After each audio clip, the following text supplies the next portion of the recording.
What is up, everybody? Welcome in. Edgar was about to take the intro, and I took it from him. You can tell this is the first time that we've done this together this season. Edgar, why don't you bring us in, man? You were about to do it anyways. Welcome back to a year later draft crush with myself, Edgar Salmingo Jr., with the esteemed Ricky Bobody. It's been a while, and so kind of like what really kicks off draft season for us is this free agency part where we see what needs need to be filled. What's if we spend a big money on a certain position, we won't go attack it in the draft. So this really moves and shakes what we do, and so Ricky, we'll bounce it back to you. Like, what are you looking for? I see the first news pop up, but it's not an outside free agent. But I do see Alec Pierce re-signing with the Colts. Mm. Yeah, that's one that I know that there's a lot of fans of Alec Pierce for Panthers fans, right?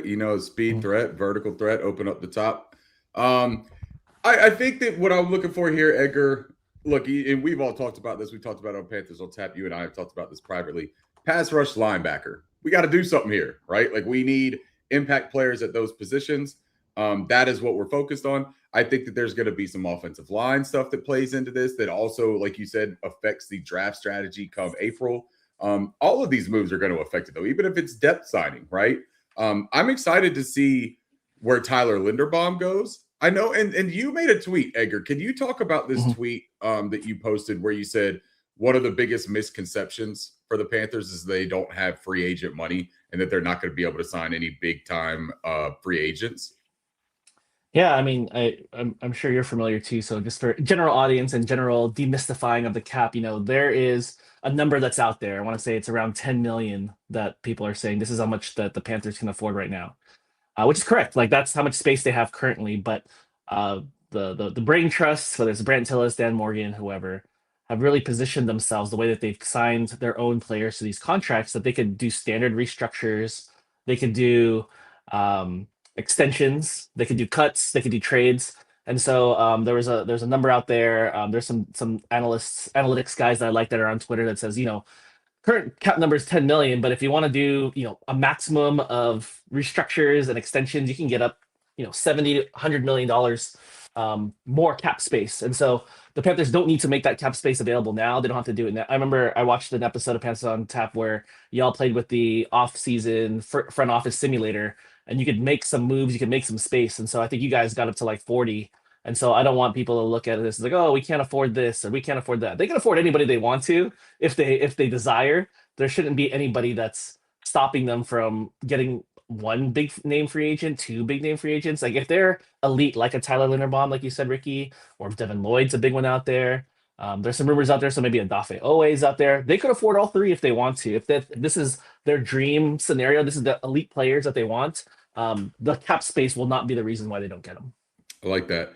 Real quick, I forgot to do this because, it's not a regular Panthers on Tap episode that I'm used to doing where we come in and we talk about how our days have been and all this stuff and what we're drinking, and then we go through the crowd. So, look, if you're asking what I'm drinking, I saw somebody ask that. Keaton, what are you drinking today, Ricky? A giant cup of cold brew, black. There's no sweetness. There's nothing. Coffee is for closers, and we're here to do business today, Keaton. But let's get to a little bit of the chat here too, because look, I appreciate everyone for being in here. It's noon on a Monday, right?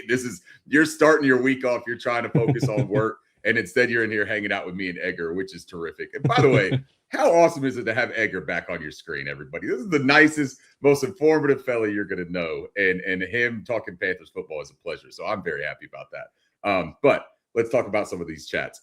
Talon is in here, fan of the year for the Carolina Panthers. Well, I guess I'll be listening on my shocks while trying to be productive at work. Happy tampering day to those who celebrate. Keep pounding. What up, Talon? Appreciate you being here, man. Then we got Keaton, like I said, gobble, gobble, one of us. Good to see you, man. Let's see, who else do we got?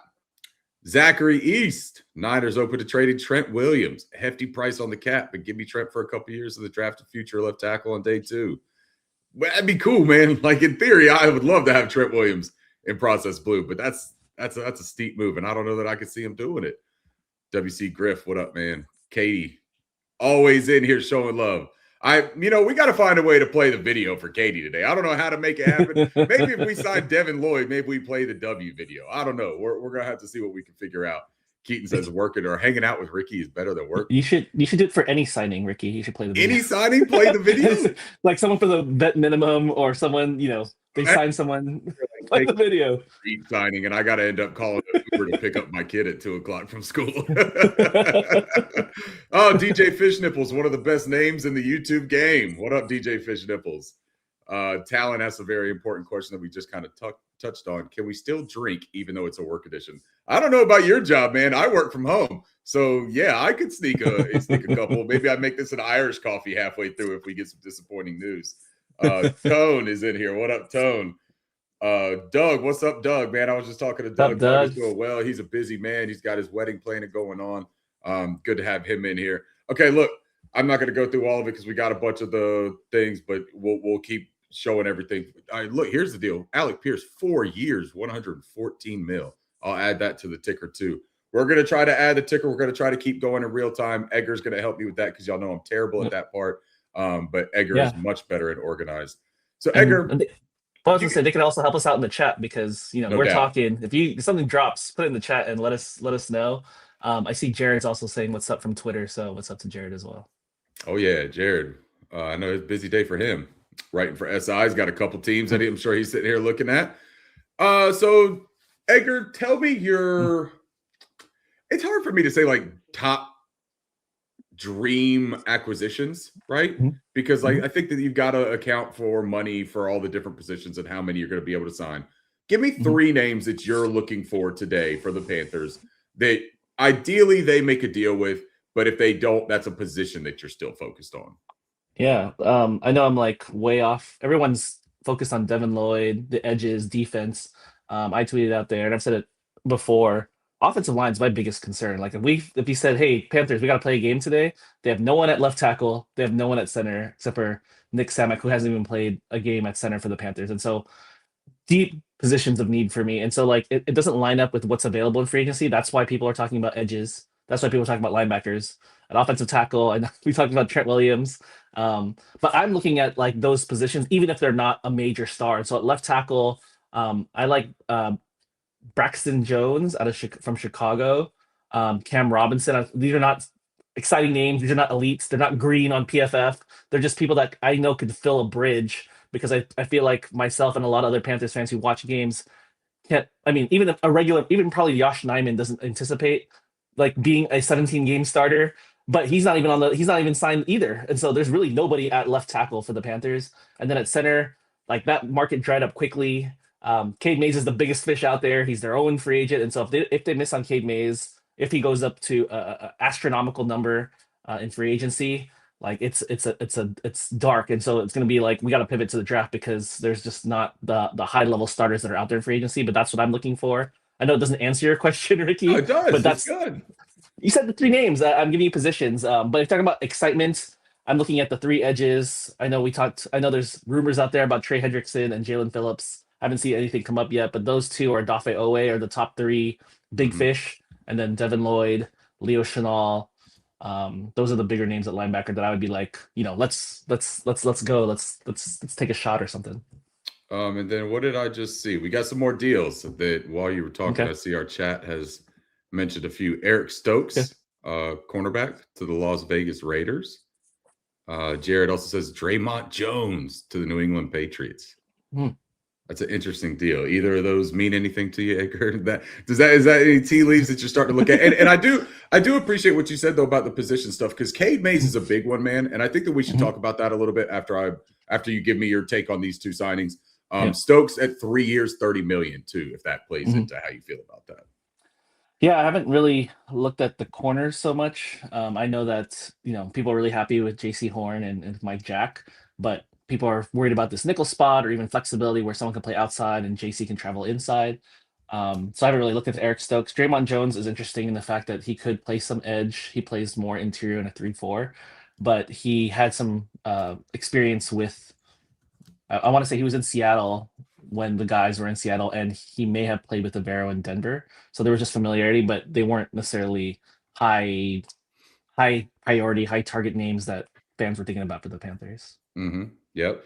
So let's talk about the center thing that you were just discussing though with Cade Mays, because we saw Connor McGovern re-signed with Buffalo, taking off a premier player at that Mm-hmm. position.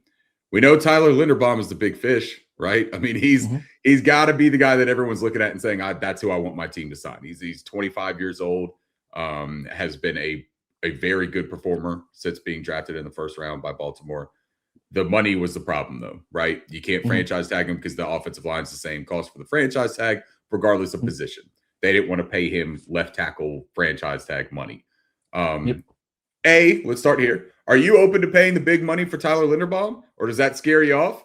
And B, is Cade Mays worth that? Let's say 10 million. Let's just call it a round number because I know that there's a lot of discussion, but it's easier when the money's round and simple. Yeah. Is he a $10 million a year player, which would put him what, top 7-ish on paid centers in the NFL? Yeah.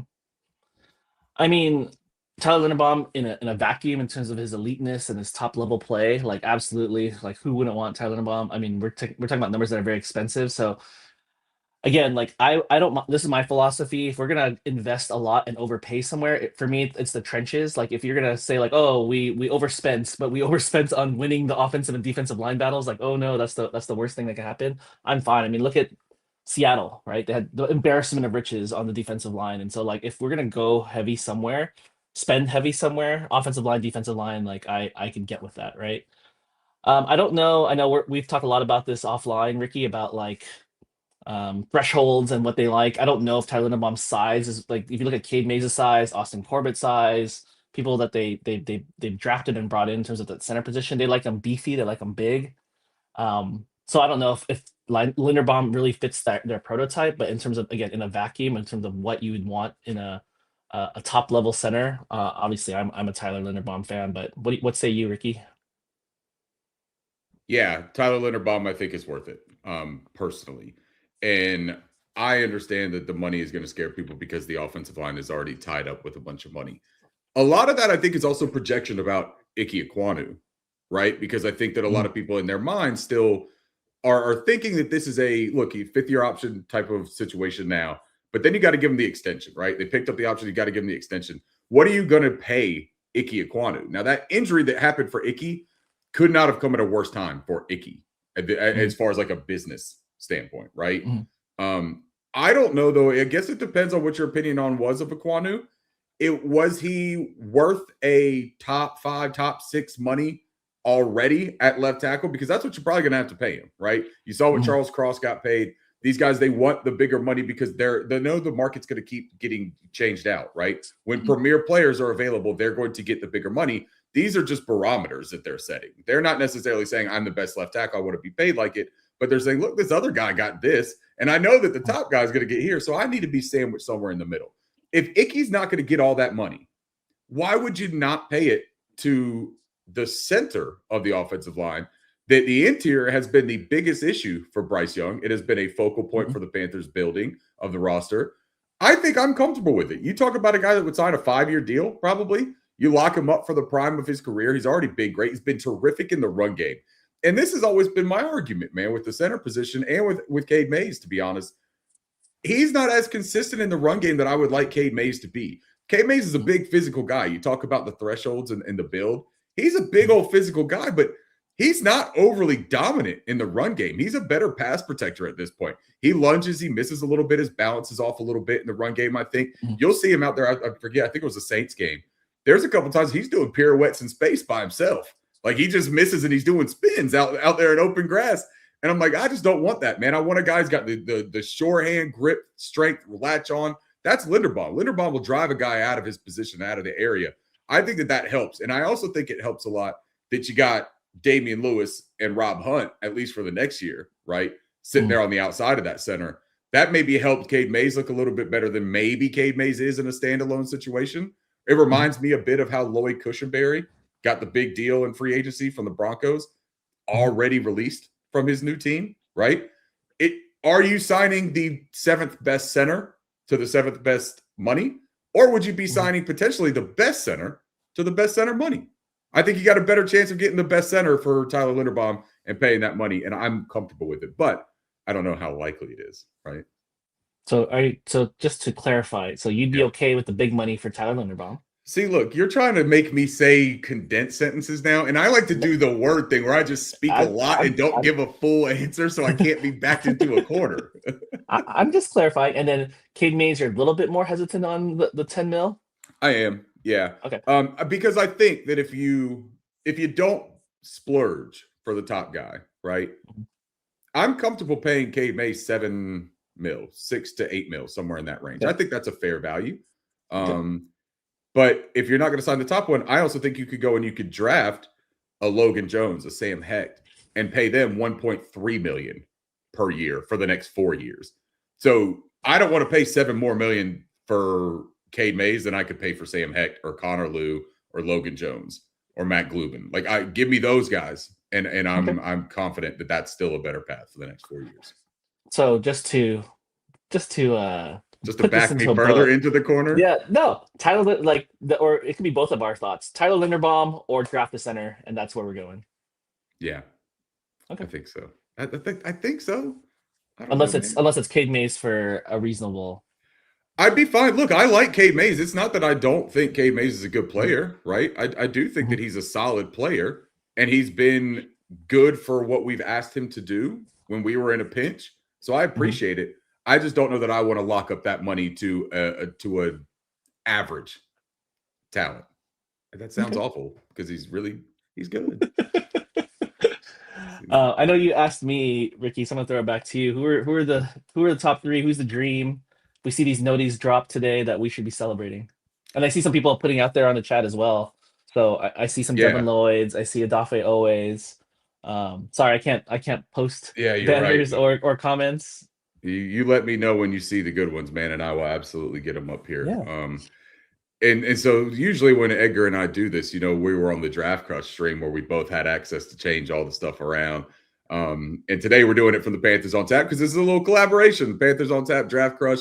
It's going to be where we're housing in any of the pre-draft stuff that we're doing.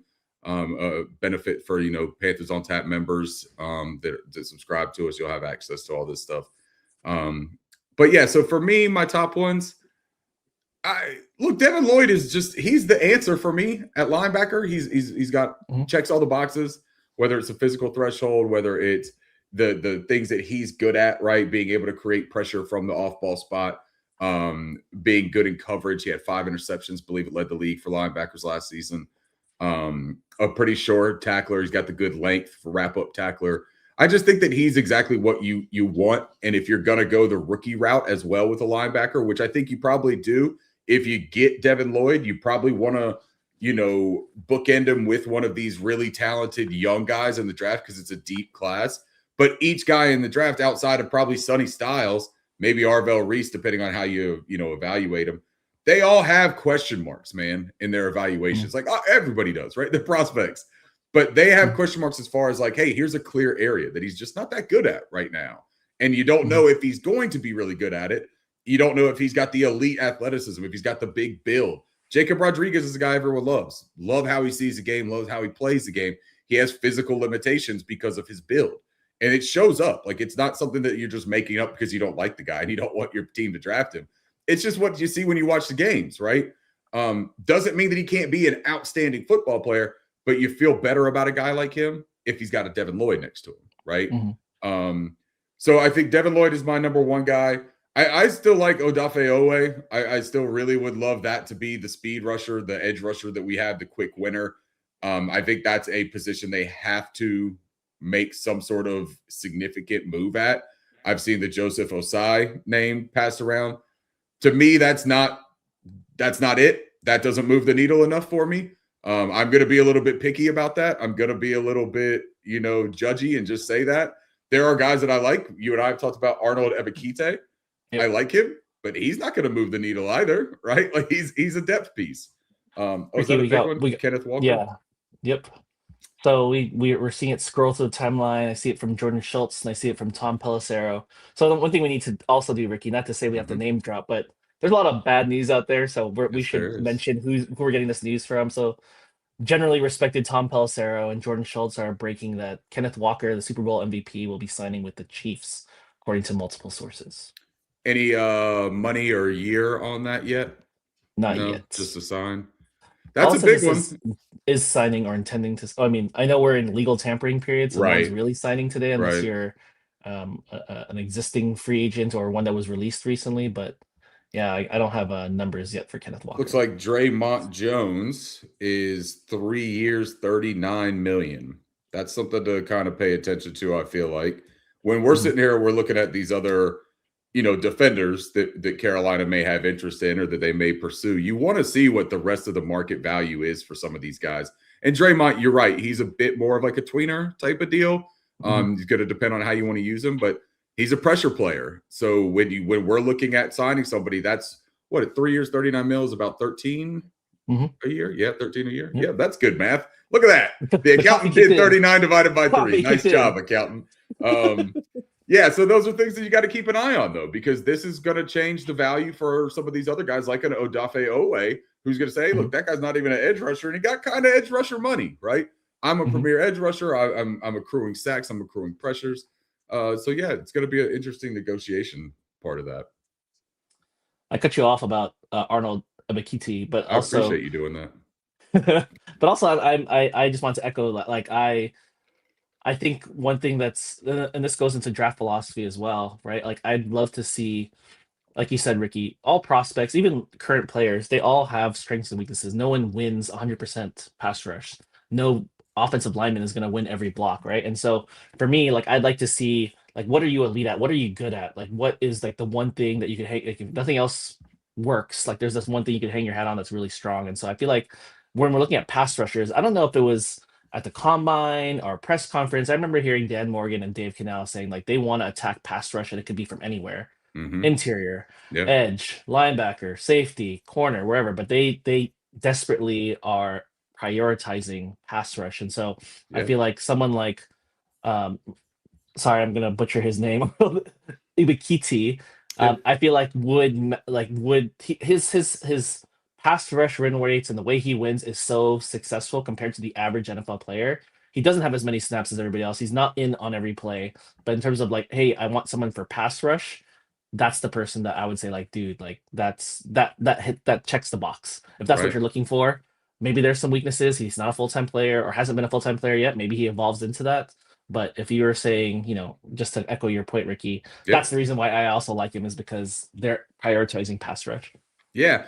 And it's interesting because we could talk about that with the off ball thing too. You got a player Mhm. like Leo Chenal, right, for the Kansas City Mhm. Chiefs that's going to be available that hasn't been a full time player. But when he's been used as a pressure piece. He's got Mhm. some ability in coverage. He's good in space. He's a physical player. He kind of meets their threshold. He's got the size that they would like. But maybe that's not a player that most people think is a fit. But we saw Ajiro Evero, we saw him using Trevin Wallace a lot as a pass rusher towards the latter part of the season. He really started to increase that role. And then we saw Christian Roseboom take a little bit of it on. Claude Sherless even was Mhm. used in some blitzing looks. This is something that Evero knows he has to do if he doesn't have a premier pass rush because of just, the front four or whatever it is, his base defense just on the defensive front. If he doesn't have that pressure coming off of the line, he knows he has to create. He did it with Trayvon Merrick. Talk about signing somebody for the nickel. They may be looking at a nickel player that can also add some pressure, right? And there are names out there. Kobe Bryant, the safety, has done a little bit of nickel, done a little bit of free safety. Nick Cross, kid out of the Colts, a former Terp. Yeah, I'd be happy to bring him in. Go Turtles, fear the shell.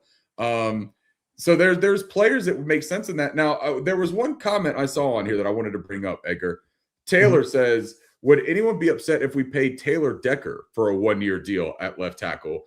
We know that he asked for and was granted his release from the Detroit Lions. Look, I'm for it. I think that the other players that make sense for left tackle, just to throw a couple out there, Edgar, before you give your Yep. take. Yep. Jawan Taylor, I think, is going to be of interest. I think that he fits the size. Now, I know that he's got some questionable areas. He likes to take off a little bit before the snap.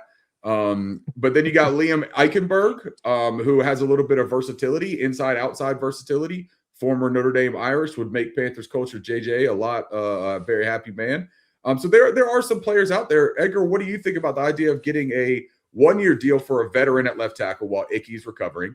Maybe that plays into the draft strategy too, if you want to walk down that path. Yeah, I was talking earlier about some of the guys, Braxton Jones and Cam Robinson, as guys that would be like ideally for 1 year bridges. I mean, when we talk about the draft, as we transition to the draft, there's going to be an interesting situation at 19 where maybe their best player available could be an offensive lineman, could be a wide receiver, right? And so you gotta be flexible. But I don't think the Panthers, even though we talked about Cade Mays and the center position, I don't think they want to go into the draft hungry. I don't think they want to go into the draft saying, "Oh, we didn't get anybody in free agency, so we have to get a left tackle at 19, or we have to get a center in day two." Like I think Hmm. in an ideal world they fill that spot that they're happy with, and if they can get someone in draft, even better. So Taylor Decker, Jawan Taylor, any of these guys, I'm happy as long as it's like a 1 year deal. I don't know if I don't watch as much as you do, Ricky. I don't know if any of them are worth a long term plan, and obviously that closes the door on Ike Ekwonu. But for me, I think that what makes a lot of sense is a 1 year short or 1 year or a Hmm. 1+ deal with a potential second year for someone who's maybe even better. But that's the way I'm approaching free agency, and it doesn't preclude them from drafting someone in the draft. So if a left tackle that they like is available, that 1 year deal doesn't stop them from making that move.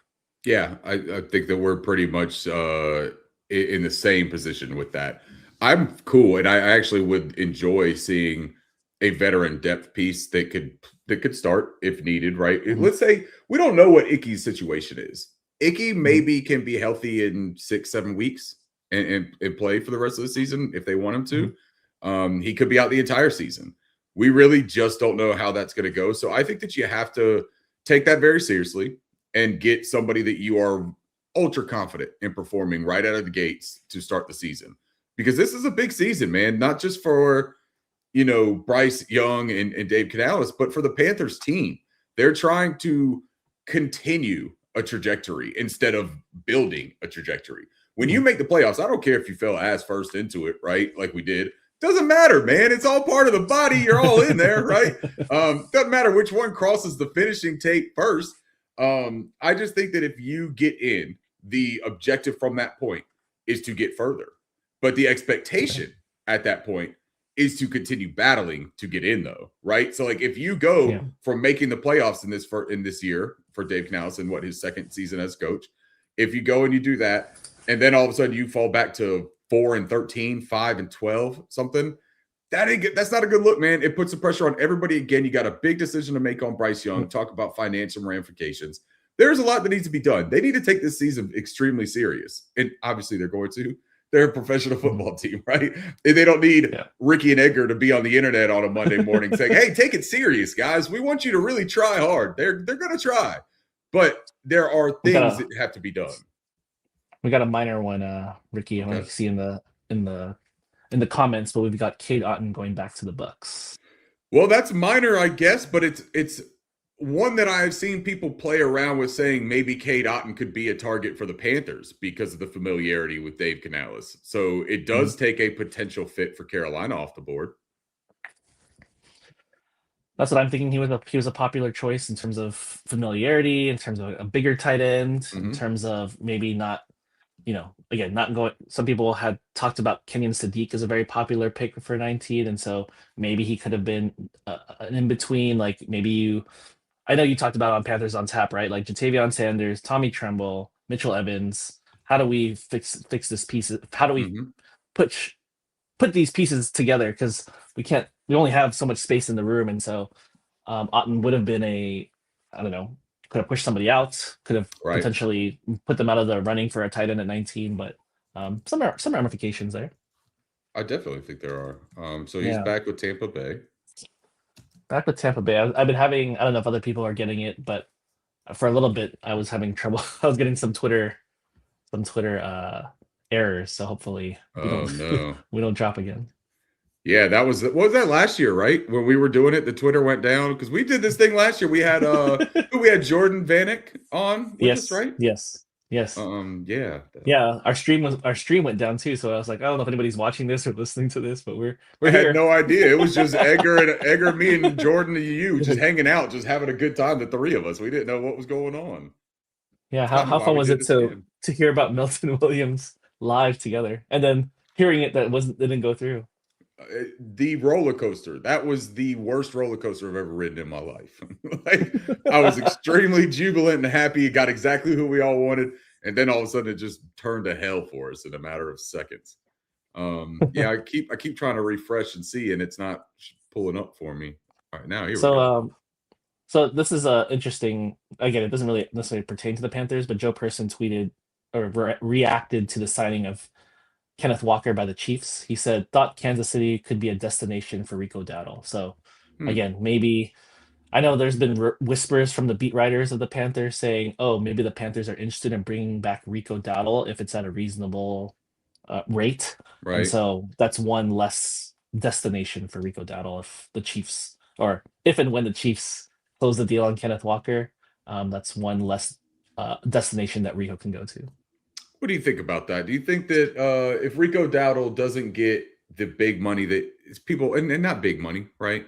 He's not going to get Mhm, some sort of like 10 million a year bag to go mhm, play running back somewhere. yeah. But if he's not offered enough money to entice him to leave, do you welcome him back? Do you think he has any interest in coming back to Carolina after the way that it kind of all unfolded?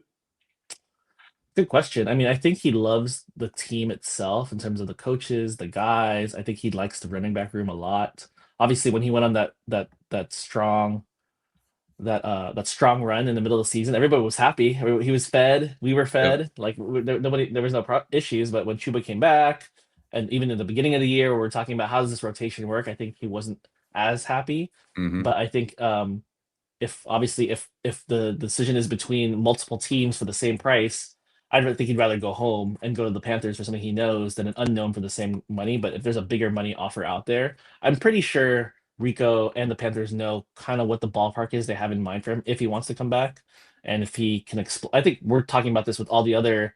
Because one of the things, and Ricky, you could, I'd love to hear your take on this. Like, people are wondering, like, how come the Panthers haven't made any moves yet, right? But there's restructures, extensions, whatever. We don't have to make those, but there's things that they can make right now. They could sign Josh Nyman right now. I mean, Hmm. obviously we're in legal tampering, but all these their own free agents: Josh Yeah. Nyman, Cade Mays, Brady Christensen, um, Nick Scott. Like these are all players that could sign the dotted line, or at least the digital dotted line, and put it out onto the universe right now on social media to say that they're coming back. Why do you think, or what do you think the Panthers are doing by not signing these? And do you agree, not agree? Where do you think the Panthers are going with their own free agents? Well, you got to let them. You got to let them go out there and see what other people think of them, right? Like, and that might sound a little bit, I don't know, poor taste to some, where they're like, "Hey, sign your own guys, show them that you value them and that you appreciate them." Maybe they have though. Maybe they've had those conversations about, "Hey, we appreciate you. We do want you back, but like you've worked your butt off, in the past few seasons, past season or two, how depending on how long they've been here." And say you've earned the right to go out there and see what other people think of you. If you could get a great deal, by all means, take it and do the best thing Mhm, for your family. We know that Dan Morgan looks at this team and Dave Canales. We know that they look at this team in a very familial way, right? They care about the people, they care about the stories. They those that stuff matters a lot here. And I think it mhm, matters in most places, but it seems to be a point of emphasis in Carolina. So I think that them doing this with these players, if that's what they're doing, is just an extension of how they do business and mix that with the human element. So, and also what it does though from a negotiating standpoint is if you say, "Hey, look, we like you 7 million a year, like you, like that's a we want to go steady, mhm, but someone says, I think I'm worth 9. mhm, Sometimes you need the outside world to tell you you're wrong instead of just your family, right? mhm. Like my wife can tell me that I'm not good at something over and over and over, and I'm like, "You're a hater. You're just trying to press my buttons. Like you just like to bicker, Like I get it. I have to hit a hole in the wall before I finally get the thing hung up. There's little holes behind every frame in this house of where I messed up the first one, right? Like, and she'll be the first one to tell you about it. But if someone else comes in and they say, "Hey, let me show you, let me watch you how you're about to hang that," and I'm starting about to do something, they're like, "That's not the right way." I'm gonna listen to it. I'm like, "Oh, okay. This person is not judging me off of all the other small holes that they can't see behind these frames. They're telling me that's not the right way right now." Mm, So I think that may be another part of what they're doing here. K Mays goes out and he says, "Hey, I'm worth 10 million. Someone pay me 10." And they're all like, mm, "We'll give you 6.5." He says, "Well, hell, Carolina was going to give me 7, and I like Carolina." So he comes back, right? And then he's happy. mhm, He's content to be here. That's what I would think is happening. mhm. If they had a player that I think they were sold on wanting back at whatever cost, I think they would have already probably had that deal in Yeah. place. So sorry to cut you off. Maybe you want to No, update some folks. I see Bryson's comments about Kenneth Walker's deal. I saw you updated the ticker, but we're looking at 3 years, 45 mil, 28 45. guaranteed. Okay. Another important point to note here is that I know some people look at the raw numbers, years and money, and just like, Hmm. whoa, overpay or whoa, whatever. Hmm. And so a good way to look at this is wait till we see the numbers, wait till we see how contracts are structured before we over or under react to some of these deals, because how they're structured makes a big deal. So Yeah. I know people are looking at 3 years, 45 mil. Like, wow, 15 million for a running back is crazy, but it's only 28 million guaranteed. Yeah. So theoretically, they're on the hook for less than 10 mil a year, which is much more palatable in terms of like cap space or whatever. But I wouldn't say, I wouldn't jump to conclusions yet until we see how these are structured. Like it could be essentially like maybe a two year deal, 14 mil, something like that. Maybe. Yeah.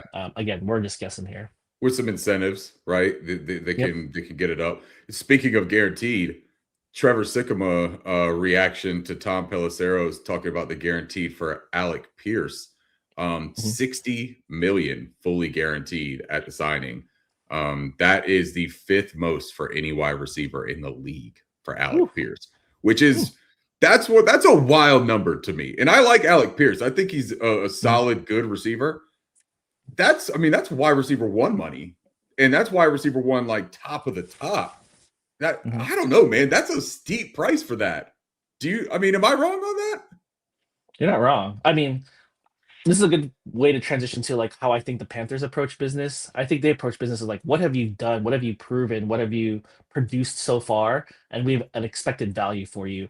They're not the like, okay, we're gonna spend on somebody we anticipate is gonna improve. And so Alec Pierce, for all his production, for all his deep pass receptions, and like his quantity, his volume is very, very low. And so this is a really high projection for me as well, Ricky, to pay 60 mil guaranteed for someone who hasn't put out wide receiver one volume slash Mm-hmm. production Yeah, is a really, really, really big. Like you have to hope that they'll get there. Whereas I think the Panthers, their approach has been, we'll spend big money if you've already.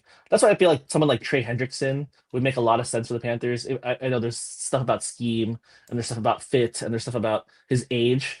But in terms of like, he is a proven commodity. You know what he's going to bring on the field. So I will spend a lot of money on that versus I'm going to spend a lot of money on an Alec Pierce where I'm hoping he can become a wide receiver one, but he hasn't yeah. performed as a wide receiver one yet. Uh-oh. Do you see something? I see what Katie just said. Yeah. Katie, are you playing jokes on us here? I see it from Adam Schefter. Do you Can I read really? this out loud, Ricky? Please do. Sources: Jalen Phillips has agreed to a 4-year, $120 million deal with the Carolina Panthers with 80 million in guarantees. Oh Oh. boy, that's a big one, ladies and gentlemen. Holy, hey, if you're around children or you don't want to hear something, I'm going to give you the grace right now. Earmuffs. Holy shit. That is a gigantic addition.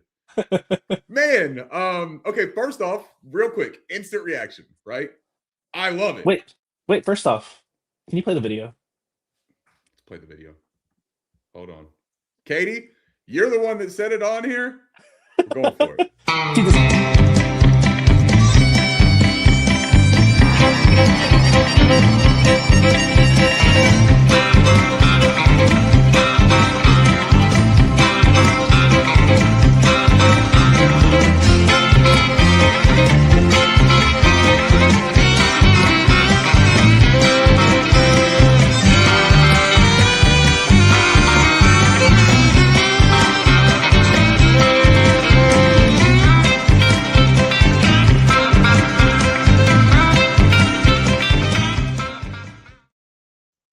Earned it. Earned it. Absolutely love that. Man, okay. Instant reaction to this one real fast. I love it. I think that Jalen Phillips is a premier edge rusher out of this group. I think he might have been maybe my favorite overall player in the edge rushers. I thought OA fit a little bit more with the cost. I didn't know that they were going to go all out with Jalen Phillips here. This is a huge deal. And he had a lot of success in Vic Fangio's defensive system, right? In Philly. He had a really good showing there. When he's been healthy, he has been a dominant player. This is a guy who could be a cornerstone for our defense. You talk about, Edgar, I'm a little bit speechless. I'm super duper into this. I am a happy camper. Edgar, please talk for a little bit so that I can think.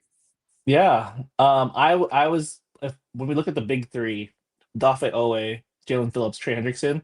Jalen Phillips was my favorite of all of them because of the reasons that you said. So let's talk about pros and cons here, right?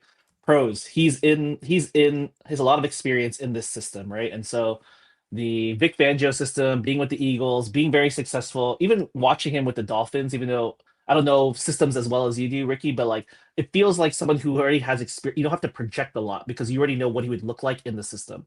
Whereas somebody else who's not like a Trey Hendrickson would be a complete projection because he hasn't played in a system like this. So I don't even know how he would be deployed. You'd be hoping, or you would hope that they would shift their scheme, which is actually better to fit Trey Hendrickson's strength. So pros, this guy has been ultra productive in a system that we know works for him, and he's been very successful.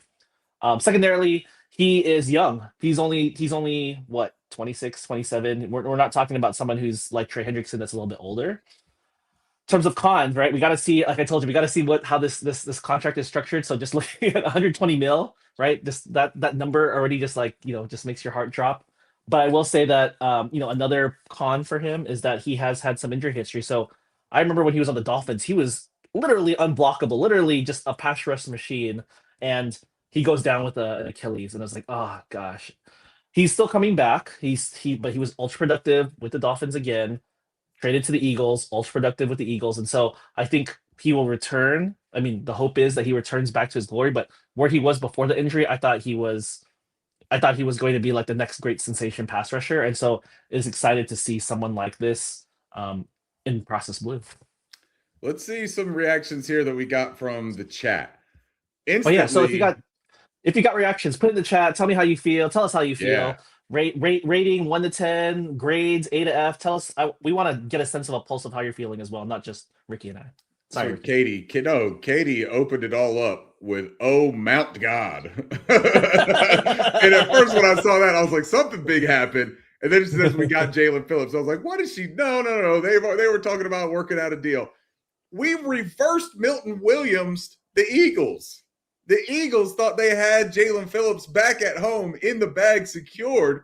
And we came through and we were like, hey, you ever been to Carolina? You ever had Bojangles? Right? You ever had cheer wine?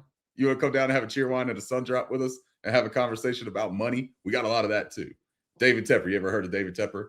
21 billion David Tepper is what we call him here around Bank of America.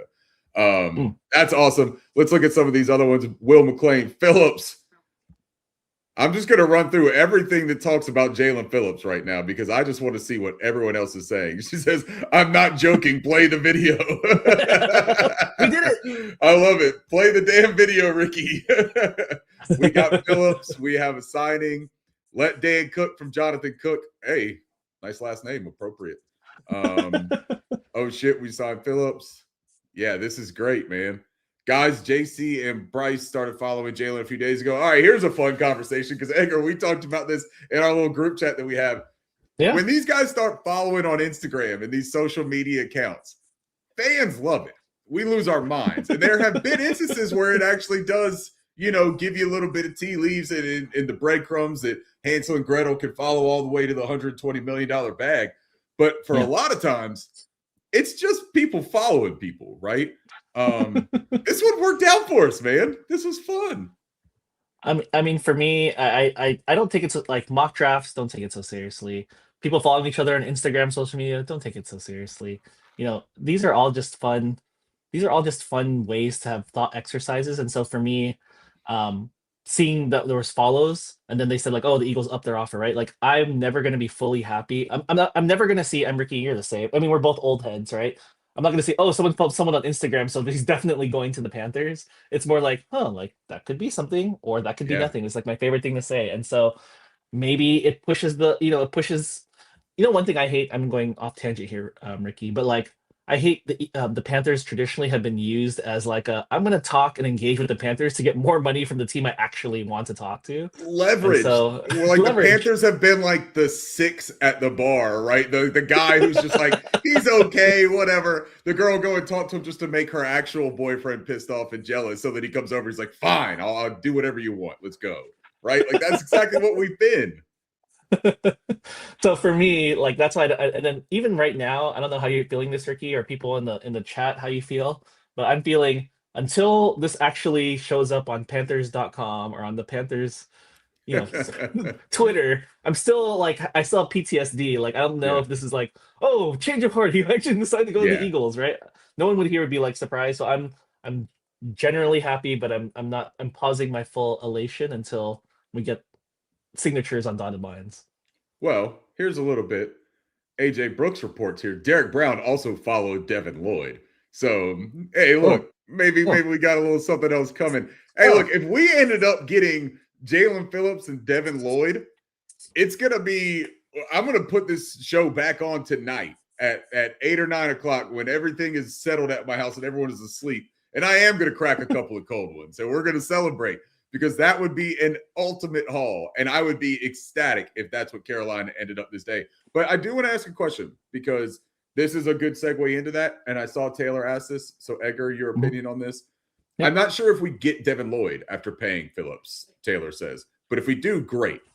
Tremaine Edmonds may be the person at linebacker. Edgar, first of all, you understand the cap better than a typical NFL fan, I believe. You pay attention to it and you kind of like know the nuance of it. Yeah. Is this a deal with Jalen Phillips at 80 million guaranteed, the overall length of it, the cost?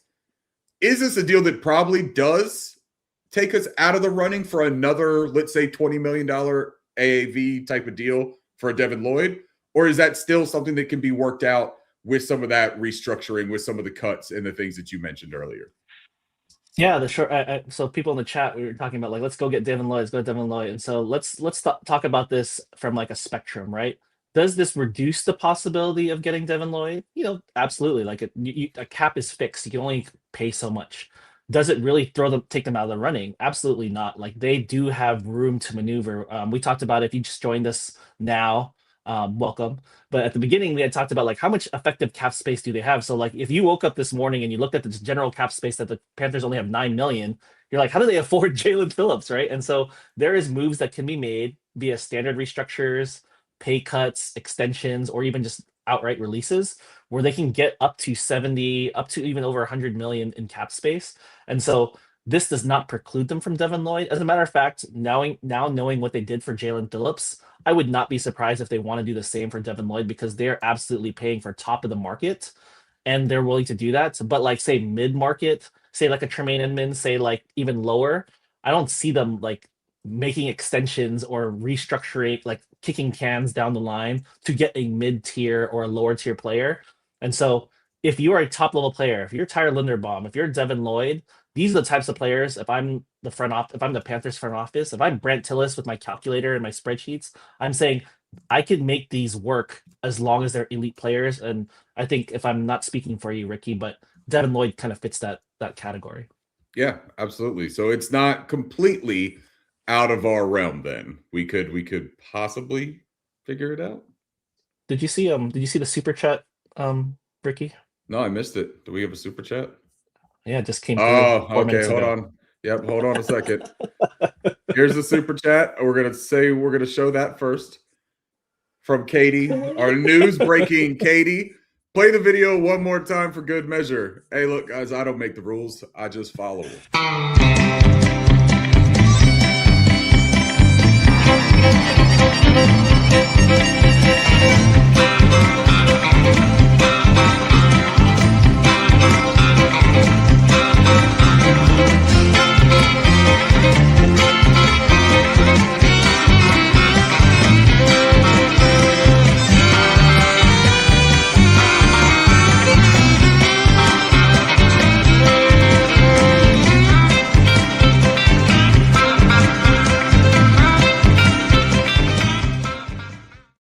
It's been too long since I've seen that video. Katie, thank you for the super chat. I appreciate it. Mm.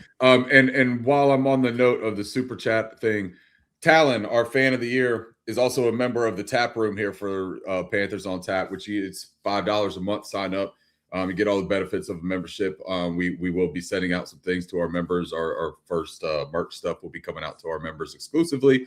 Talon has gifted a membership to the tap room, so that will be going to one of the listeners today. Thank you very much, Talon. For anybody that wants to join the tap room, I will put up this nice little QR code here in your top left corner there. That is where you just scan that thing, join it. You'll get notified of all of our goings and comings before everybody else. You'll have opportunities to do things that nobody else does. You get free entries into raffles. We give away a bunch of game tickets, things like that on the show. But I want to get back into some of the business that we're talking here, because I saw in the comments there's been a couple other signings since we started doing all this stuff. Edgar, you want to talk about these signings that we're seeing in here? Yeah. I'm behind, but what I'm seeing here on my feed, I see former Ian Rappaport, former Ravens tight end Isaiah Likely expected to sign with the Giants. So I know he was a popular one. There was a lot of people on Panthers on tap that wanted Isaiah Likely on the Panthers. So that's a dream that's died. I see Michael Pittman traded from the Colts to the Steelers. Yep. And the Steelers are giving him a new deal, 3 years, $59 million, which is not too bad. The Bears are signed defensive tackle Neville Gallimore, 2 years, $12 million. That's Tom Pelissero. Adam Schefter, Packers free agent quarterback Malik Willis reached agreement with the Miami Dolphins. So that's a connection that was drawn when the Dolphins hired a GM and a head coach from the Packers. So they're bringing along the quarterback from Green Bay as well. What else did I miss? Can I bring up a comment that's interesting real quick, Edgar? Yeah. Tiger from Pennsylvania, I believe this is our pal Zach, says Panthers finally got a former Eagles player that won't be fool's gold report, but he follows it up with this. It says also 94.1 WIP Sports Radio here in Philly are trying to downplay this signing, meaning that they don't think this is as big of a loss for the Eagles. And look, the Eagles have a very formidable pass rush. So, I mean, if they lose a guy like Jalen Phillips, it's not the same as a team who only has Jalen Phillips losing Jalen Phillips, right? When you have an embarrassment of riches, it doesn't matter when a gold coin falls out of your, sweet, swanky little purse. But for us, we didn't have a purse. We have a plastic Harris Teeter bag that we carry our riches around with us, and it was breaking.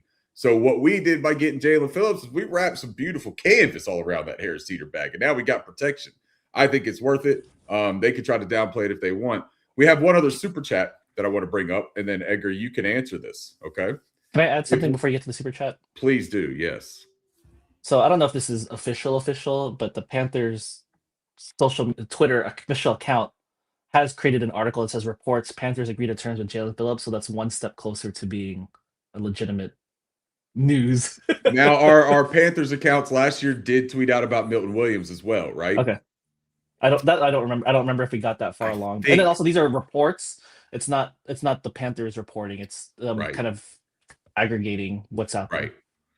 Responsibly aggregating, we'll add. It's not the Don Kleinman aggregating. No. This is the aggregating of, our guys. It says what Darren Gantz, obviously a reputable source, said, it's his article, and he said, according to multiple reports, including from NFL Network, the Panthers have agreed to terms with former outside linebacker Jalen Phillips.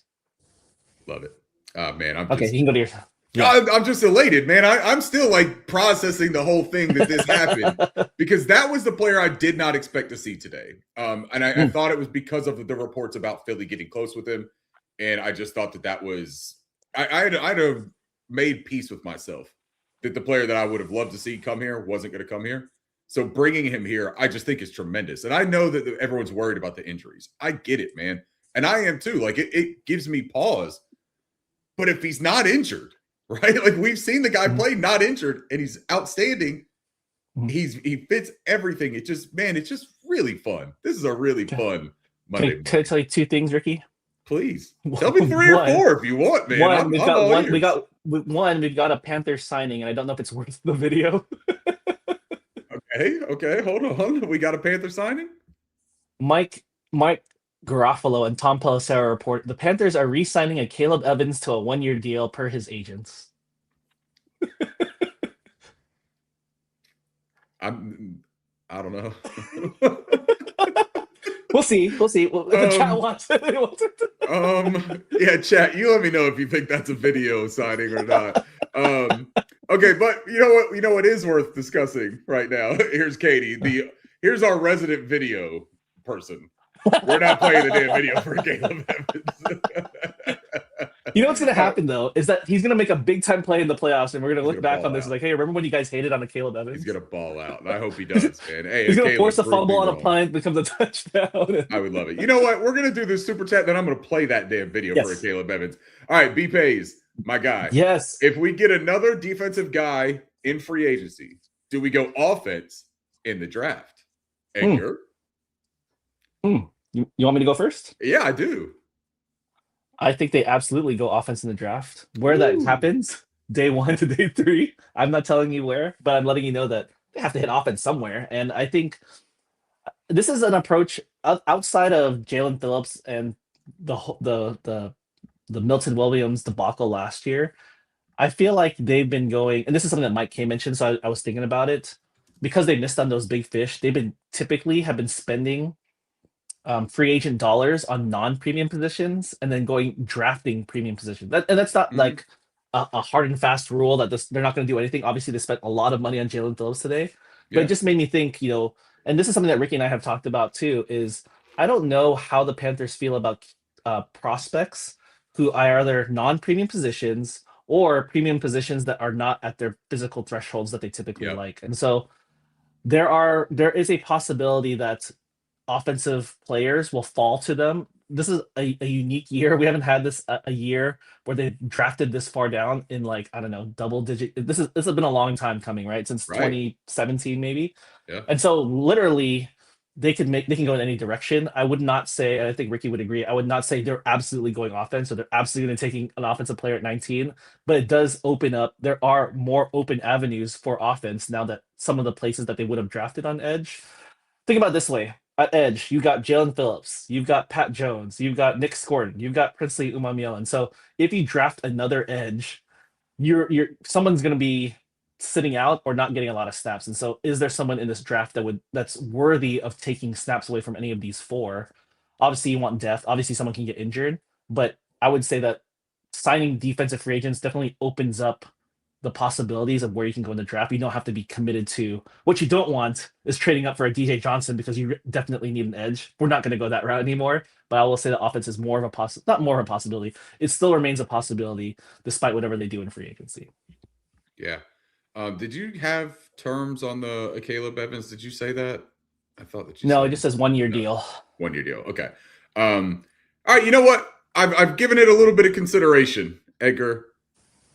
Caleb Evans is back with the Carolina Panthers, and anybody donning the process blue gets this.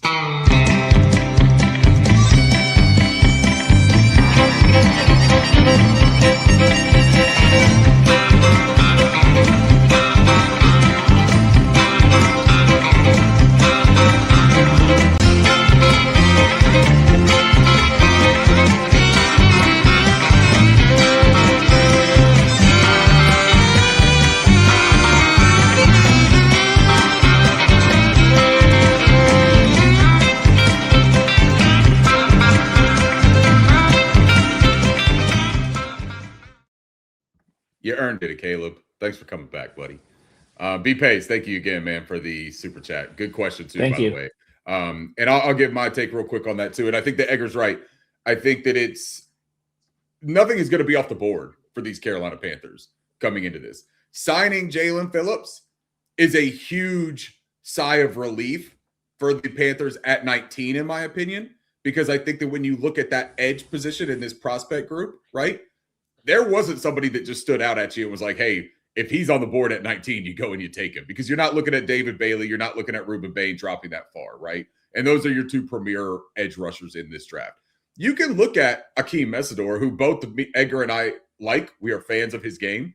There are legitimate, fair questions about his value drafting him at 19 with his age injury history. There are things there that would give you a little bit of pause, right? But I think what this does is this opens up and says, maybe you don't even have to spend a day 2 pick on an edge right now. Because if you got Jalen Phillips and you got Nick Scorton and you got Princely Umanmielen and you got Pat Jones, those 4 guys are making your roster, and those 4 guys are bolstering your entire rotation for that edge group, right? At that point, if you get a guy like Mason Krieger in round 5, 6, whatever, right?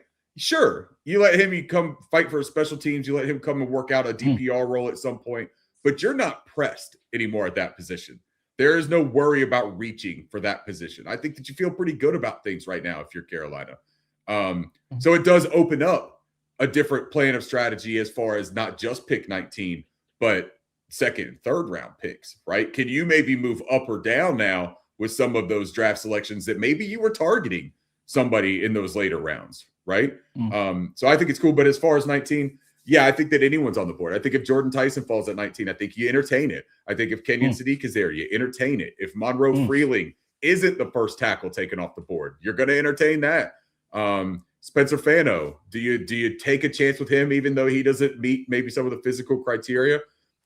Also really interesting, this whole conversation about the arm length not being done correctly or the way that it's been done in the past at the combine, right? Because like they're coming out now and saying like they didn't even do it the way that they have traditionally done it. They literally used a different methodology of doing these arm lengths.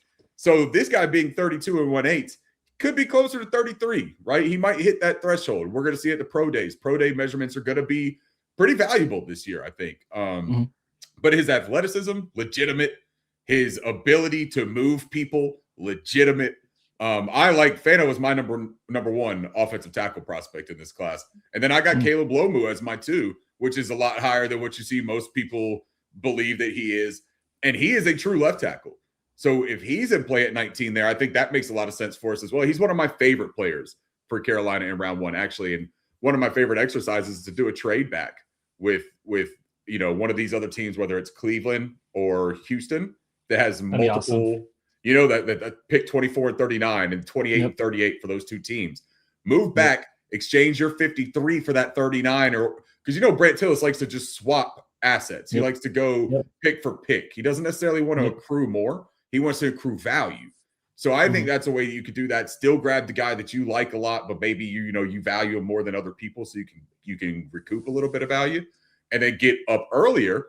That maybe you could draft a Jacob Rodriguez in the second, as opposed to having to wait till 53 and hoping he falls. Have I missed? Oh, we got one more thing. Hold on. One more super chat from Keaton. Keaton, appreciate you, man. If we sign Lloyd, can we get a live stream from your shed tonight, Ricky? Keaton, if we sign Devin Lloyd, I don't think that shed makes it out of the night. I think that it would just be a bonfire is all you would see on the live stream. But no, you know what? I don't know for a fact that I'm going to have the availability tonight, but I'm going to tell you something right now. We make another big signing at middle linebacker or offensive line, any of these things. We make another big signing. Yeah, I might. Katie's right. I might be up there stringing Christmas lights come 6:30, 7 o'clock at night. And I will try to get back on here and do an evening stream.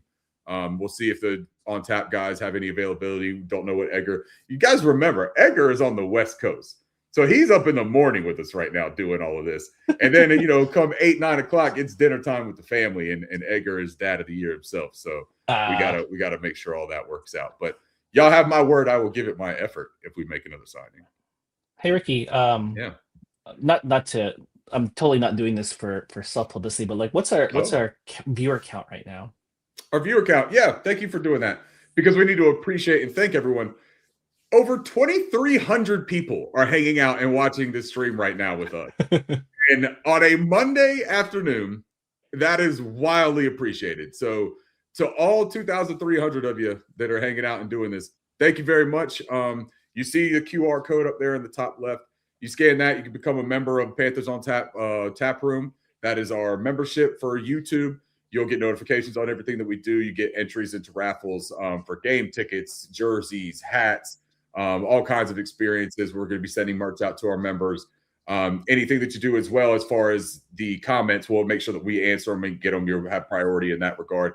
There is a super chat available. If you have a question that you want Edgar and I to answer and address as soon as possible, please shoot over a super chat, man. We'll get to it right away. It denotes us that there's a different message than just a regular comment, so it helps out. Did I miss anything else? Oh, like and subscribe to the video if you will. And you see up top at Draft Crush. This is streaming from the Panthers on Tap channel, but we do have a Draft Crush channel. That's the show that Edgar and I did all of last year for the draft period. Our schedules have been very difficult. This was a very fortunate thing that Edgar and I were able to even put together today. But Yeah. enjoyed doing it last year. We really wanted to do it again. Edgar's one of my favorite people, so I just enjoy hanging out with him. And we literally texted each other last night when we were talking about this, and I was like, hey, even if people don't watch it, like I'll just sit there. We can hang out, man. It'd be nice to talk about it. So I'm ecstatic to be here. I am thrilled that so many of you are ecstatic to be here with us. And Edgar, if you have anything else you want to add to that, please. No, you said it eloquently. I just wanted to say, like, there's a lot of people here, and that we're just very grateful. Someone else in the content game, Ricky, was saying, like, some people like look at numbers and they like, oh, maybe it's not a lot or it's not a million, whatever, right? And they said, imagine if you were in a lecture hall, or imagine the number and you're talking. So to have over 2,000, like, it'd be like a small concert venue. Like, Yeah. wanted to hang out with us and just talk Panthers, and people in the chat that are active, that are giving us the news. We're looking at it, we're watching this, so like we're just like you guys. We're excited, we're fans, we do this stuff. And so we, on behalf of Ricky, we're just very grateful that you appreciate us, and that we try in turn to hope give you good content, get something to talk about, a different perspective about the Panthers, because I know there's a lot out there. There's a lot of people you could choose from, and we love other people as well in the Panthers content game, but that she chose to hang out with us, it just means a lot. That's right. Cam Jackson, I don't think it's the real one, but Cam Jackson says hi. Hi, Cam Jackson. If it's the real you, I hope you enjoy playing with your new teammate, Jalen Phillips. If it's not, shout out to the fan account that runs Cam Jackson. That's fun. Let's try to catch up on some of these signings, because I think that we have seen a couple things come through. We got Demario Davis to the Jets. I don't think that I had seen that. Yep. That's a fun one. That's an interesting one. He was a free agent crush for me. He's obviously like super old. He just turned 37, but yeah, that's okay. All right, so let me update this while we see if there's anything else. Did I miss anything else? Yeah, can I run it down while you type? Please do. Yeah, it'll help me. Okay. Again, I'm gonna, just in the spirit of making sure we don't get fake news. Yeah. We've got a big one in terms of a very prominent and popular free agent crush for many. From Jordan Schultz, breaking: Kenneth Gainwell is signing with the Bucks on a 2-year, $14 million deal with $10 million guaranteed. Gainwell was the Steelers team MVP. What was it? I'm sorry. What'd you say? 2 years what? 2-year, 14. Thank you.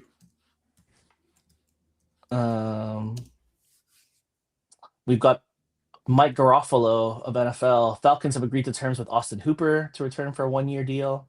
1 year, $3 million. Big news for the Falcons. Austin Hooper, you're going to the Super Bowl. Mike Garofalo, the Titans have agreed to terms on a 2-year deal with Mitchell Trubisky. He'll be the backup for Cam Ward. Oh, interesting. Another Jets news. You may have seen a pickup, but I think no one cares. Now that the Panthers got Jalen Phillips. The Ari at Mike Sports Update says the Jets are signing former Bengals pass rusher Joseph Osai. Oh, that's from Jordan Schultz. Jets are signing former Bengals pass rusher Joseph Osai. Okay. Enjoy that.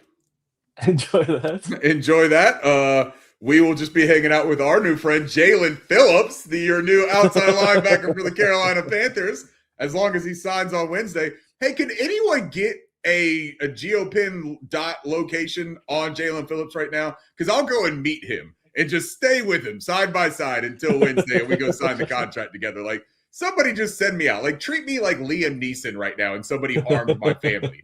I will hunt you down and I will find you. Like, can I tell you why I knew Jalen Phillips was coming to the Panthers, Ricky? Oh, please. And then I want to figure out how to make that happen again for some of these other players. Yeah, because once I saw that people were following him on Instagram, I knew like 100% certainty that he was coming to Carolina. Well, then I am going to have some very interesting things happen in my life based on who I follow on Instagram. I can't wait for all these things to happen. Man, this is my year, Edgar. I got some other ones for you, Ricky. Okay. Edge / defensive end Kingsley Enagbare is going to the Jets. Oh. He had 11.5 sacks in his 4 seasons with Green Bay. We have John Simpson, guard from the Jets, returning to the Baltimore Ravens. Oh, that's the former Clemson player, correct? I believe you would know better than Yeah, I, I so I don't believe want to so. guess Yeah. wrong. I like John Simpson, man. He's heavy-footed, but he's also heavy-handed. Good Mm. player. And I could be wrong if I'm missing anything, but that looks like everything that we're caught up on. All right. Hey, look, we're doing a good job here. This is difficult to keep up with all of these things. Now, I will say this that my banner that I have going on the bottom, this is our ticker, and I really just wanted to keep adding to it. We're going to reach the 1,000 character limit on that banner. So I'm going to have to like start cutting some of those guys out. We won't cut the Carolina guys out, but maybe some of these other ones that don't matter as much to us, we might move out for some of the more premier signings if we get them throughout the day. I did see a Yeah. comment in here that I wanted to touch on. Somebody asked about what would the middle linebacker be now that we would want. Okay, yeah, here it is. So who are they going to sign at linebacker now? Edgar, what are the possibilities at linebacker? Who's available for us? We know Devin Lloyd, right? But what are some of the other names that maybe Panthers fans should pay attention to or keep an eye out right now? Is it, well, no, you go. I'm doing too much. Could I answer this with a quote, not a quote, but a reference to what you tweeted recently, I would Ricky? love that. Sure. Oh, Hey, now can I you gotta share the find it. screen and But oh, I stuff? found it. Okay. What's up? Can you share your screen if you wanted to like show something? By all means, if you want to do that, like you Oh, can.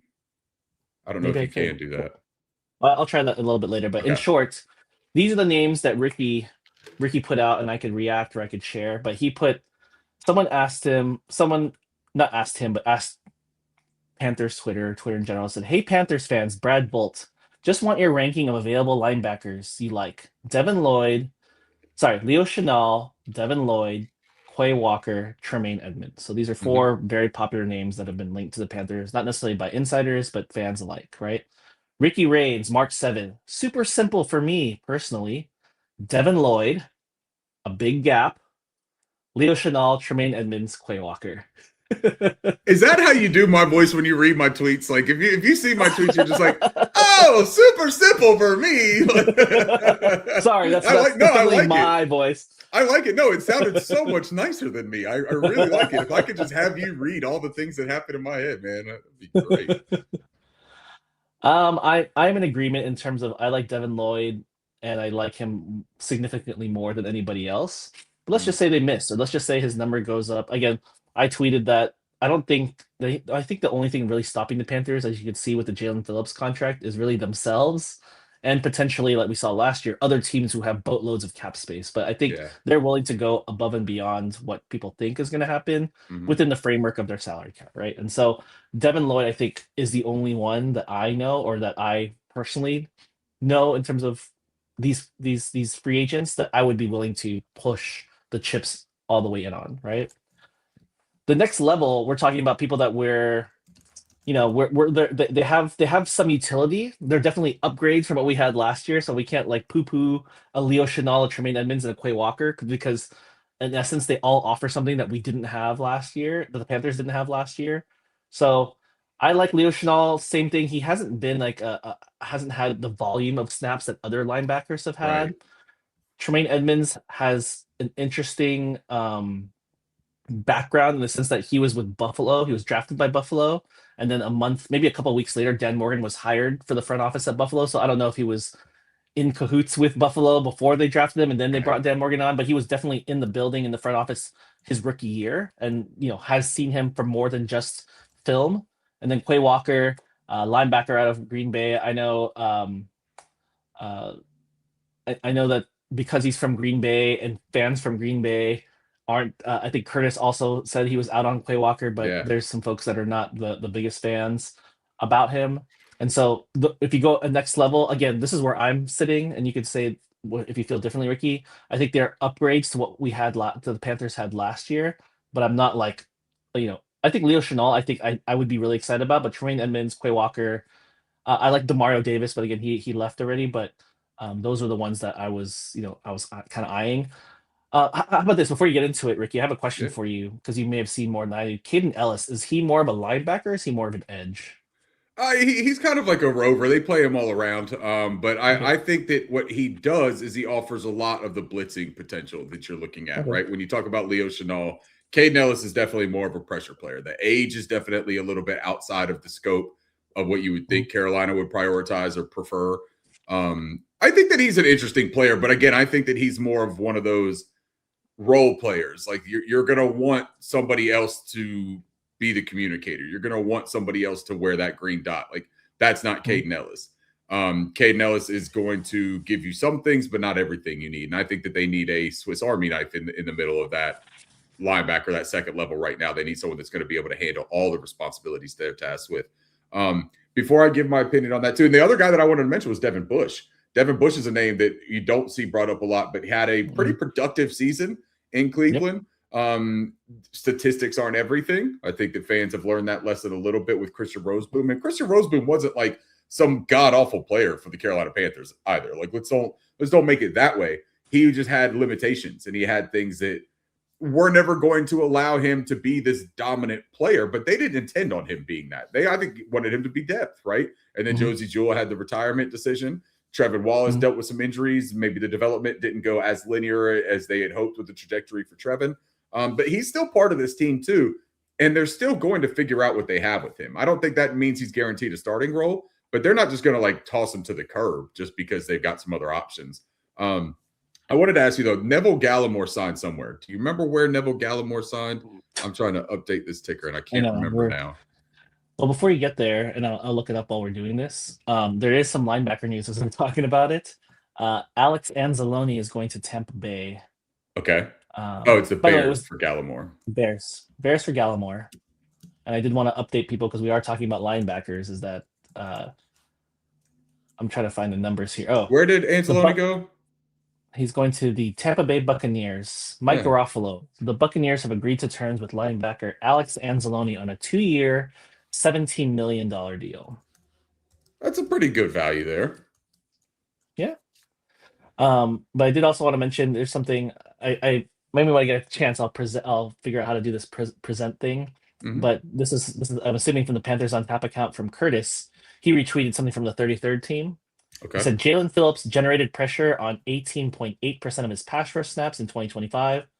That was the 4th highest rate among players. 250 plus pass rush reps. He was only behind Will Anderson Jr., Nick Benito, and Micah Parsons.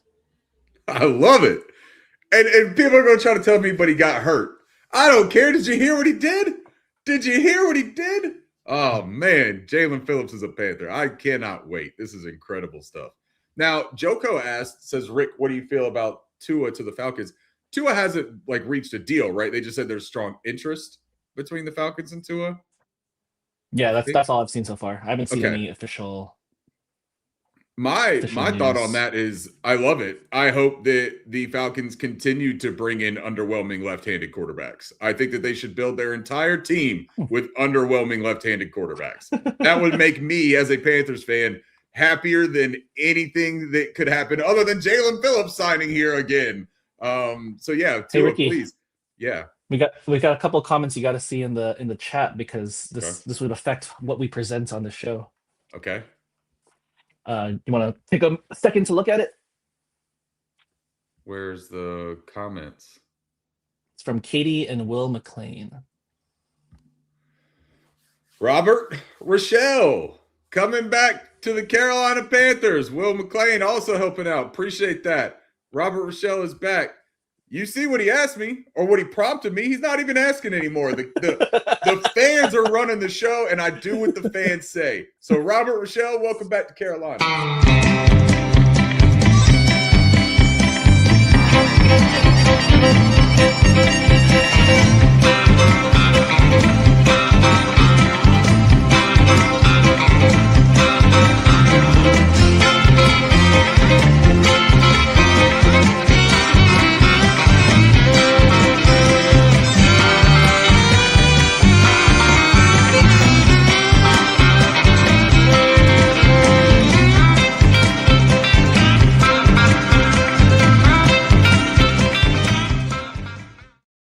All right, that's for you, Robert Rochelle. Real quickly, I did see that there was another super chat that I missed while going through all of these things. Mr. Hunky Dory 74, appreciate you. $2 super chat. Mm.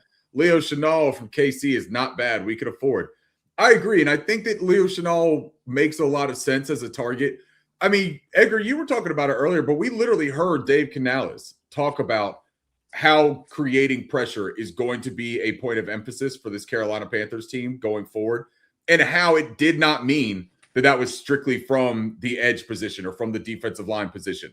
Jalen Phillips is a huge get for that purpose, but I don't think that means that they're done with that. I don't think that means they think, hey, now that we got this one edge rusher, right, to pair with Nick Scorton and Princely, who, by the way, let's not just throw out the idea that Princely Umanmielen and especially Nick Scorton aren't going to continue to develop and become better pass rushers than they were as rookies. Nick Scorton was 21, and he turned 21 in the season. The guy was only able to get himself a tall boy after a hard day's work for like the last 12 seasons or the last 12 weeks, right? So, like, Nick Scorton is going to continue to get better. Having Jalen Phillips is going to help him. I think that pairing right there of Jalen Phillips and Nick Scorton, and then you got Pat Jones. Imagine the NASCAR package we're going to be able to roll out, Edgar. You're going to be able to have Jalen Phillips and Pat Jones in the middle with Nick or maybe have Nick inside. I don't know. But then you got Nick and Princely outside. I mean, dude, there's going to be some speed now on this Panthers defensive front and some physicality. Jalen Phillips, don't get it twisted. Just because he's a fast speed rusher too, he's big as hell. Like, this is a big dude, man. And he's strong. Like, this is just a lot of fun. Mr. Hunky Dory, thank you very much for that super chat. And I agree with you. I think Leo Chenal makes some sense for the Carolina Panthers if they don't swing and hit that home run on a Devin Lloyd type of guy. We got another free agency news item. Yeah, you put it up, but there were some talks about potential fits and safety, but we've got from Tom Pelissero, the Bears are signing safety Kobe Bryant per sources. And that's a big one. I like Kobe Bryant a lot. I think that's a really good signing. I think that he is a really good player that has the versatility. He's one of those modern NFL type of players right now. You know what I mean? Like, I think that he just fits what a lot of teams are trying to do. The value of a nickel, but he's also a true free safety. He can play from depth, but you can move him down inside, and he's absolutely adequate. The closing speed on Kobe Bryant, man, is crazy. You see his read and reaction speed, and it is absolutely nuts. I'm a big fan of Kobe Bryant, so that's a good signing for the Bears. Kind of wish that he'd have come to Carolina, but that's okay.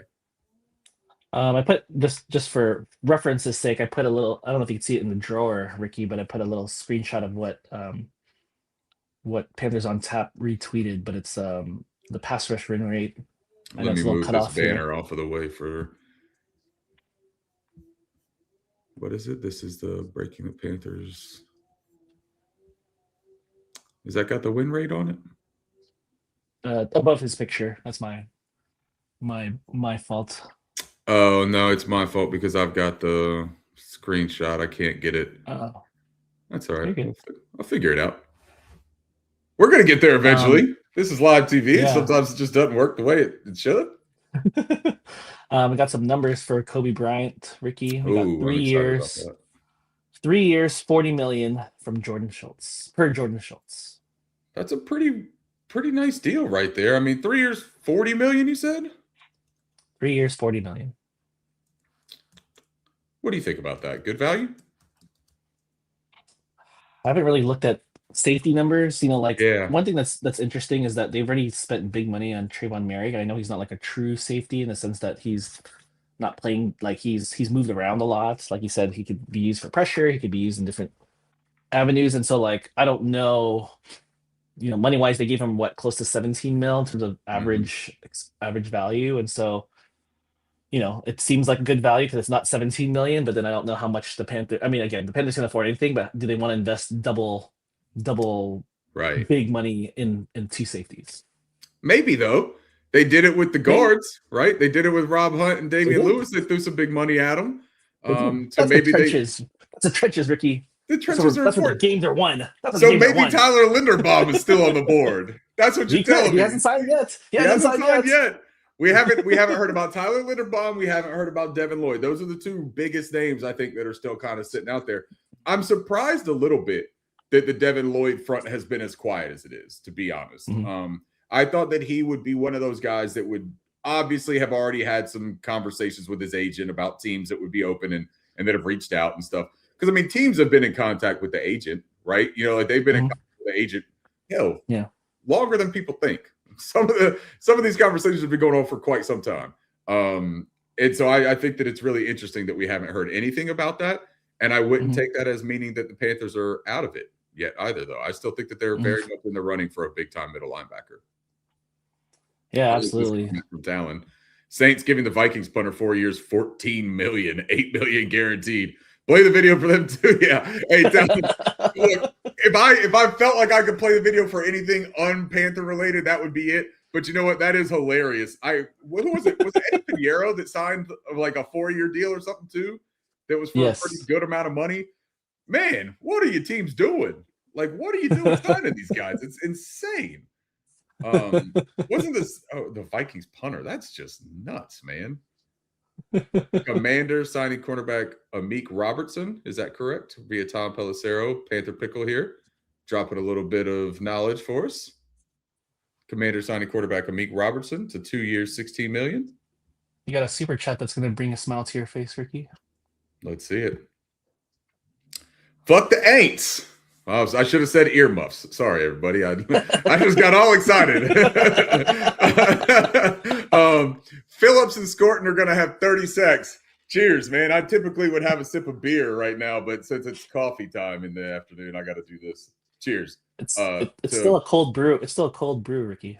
Hey, look at you, Edgar. Hey, I love that. All right. Edgar with the save. Cheers, though, man. Thank you for the super chat. And 30 might be rich, but you know what? What if they end up in that 26 range?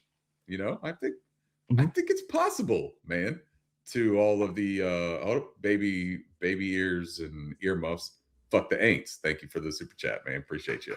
Oh man, I just saw some news, but I haven't confirmed it yet. That's in our. Yep, I see it from Aaron Wilson.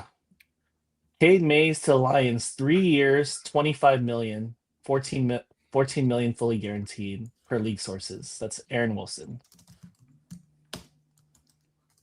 Agrees to deal with Ricky, Detroit. I'm going to step out real quick. I'll be right back. Okay. Edgar had something he had to take care of real quickly. He will be back. So, Cade Mays.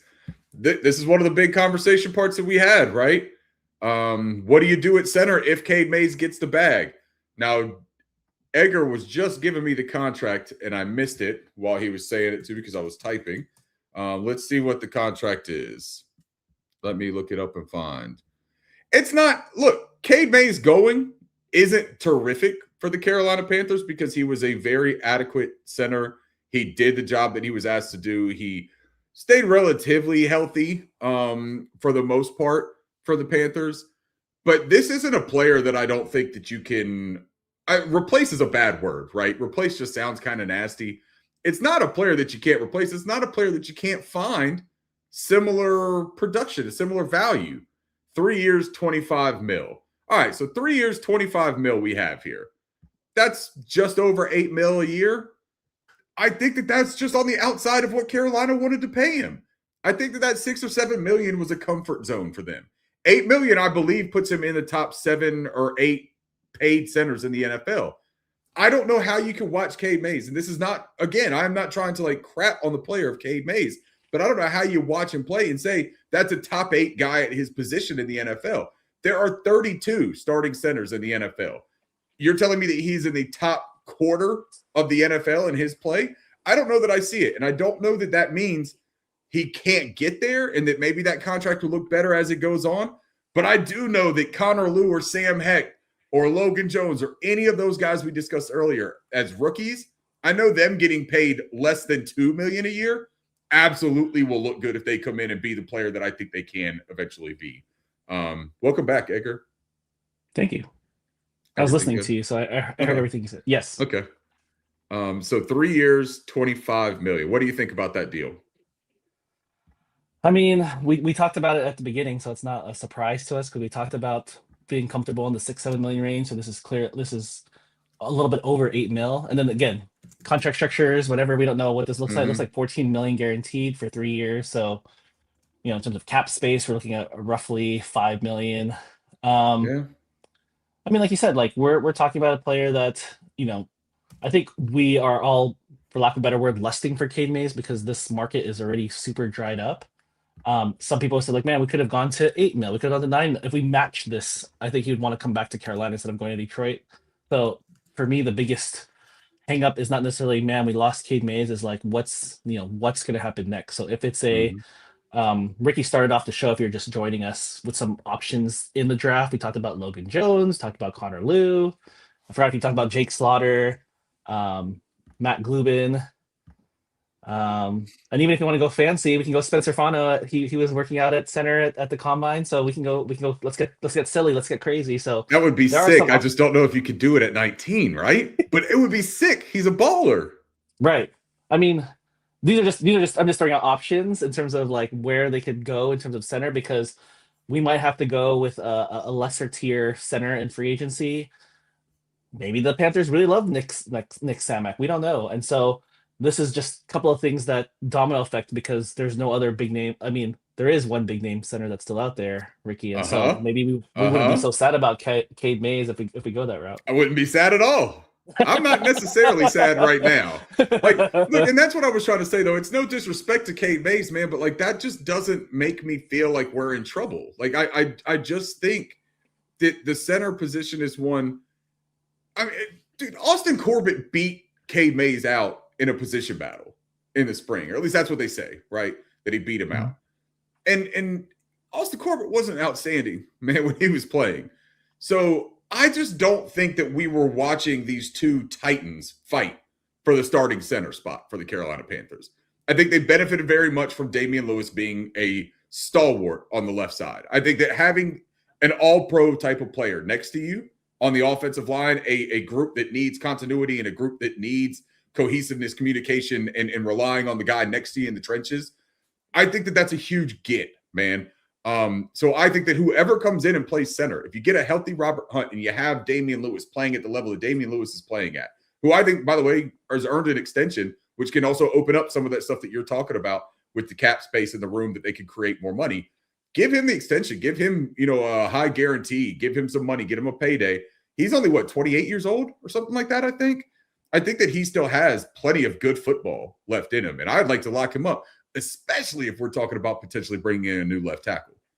That kind of continuity of having him be there reminds me of a lot of when Trey Turner was having his best seasons, right? And he was there and he kind of could see the changes, both sides of him. He had changes happening around him, but he was the steady hand right there in the middle. It's important. So I think that that's one way to do it, but I'm not upset about Cade Mays, man. I wish him the best. I hope that he has success in Detroit. I think it's a good thing for Detroit. They needed a center. But man, we're gonna be all right. Yeah, I saw something that Talon posted in the chat, but it's kind of like the same way that I was thinking about. Like I didn't want to put so much hopes into it, but Talon says, I don't think the front office valued him nearly as much as the fan base has. We let him go to the Giants. Only brought him back because Corbett was hurt. He was a convenient sign. So just a history lesson here.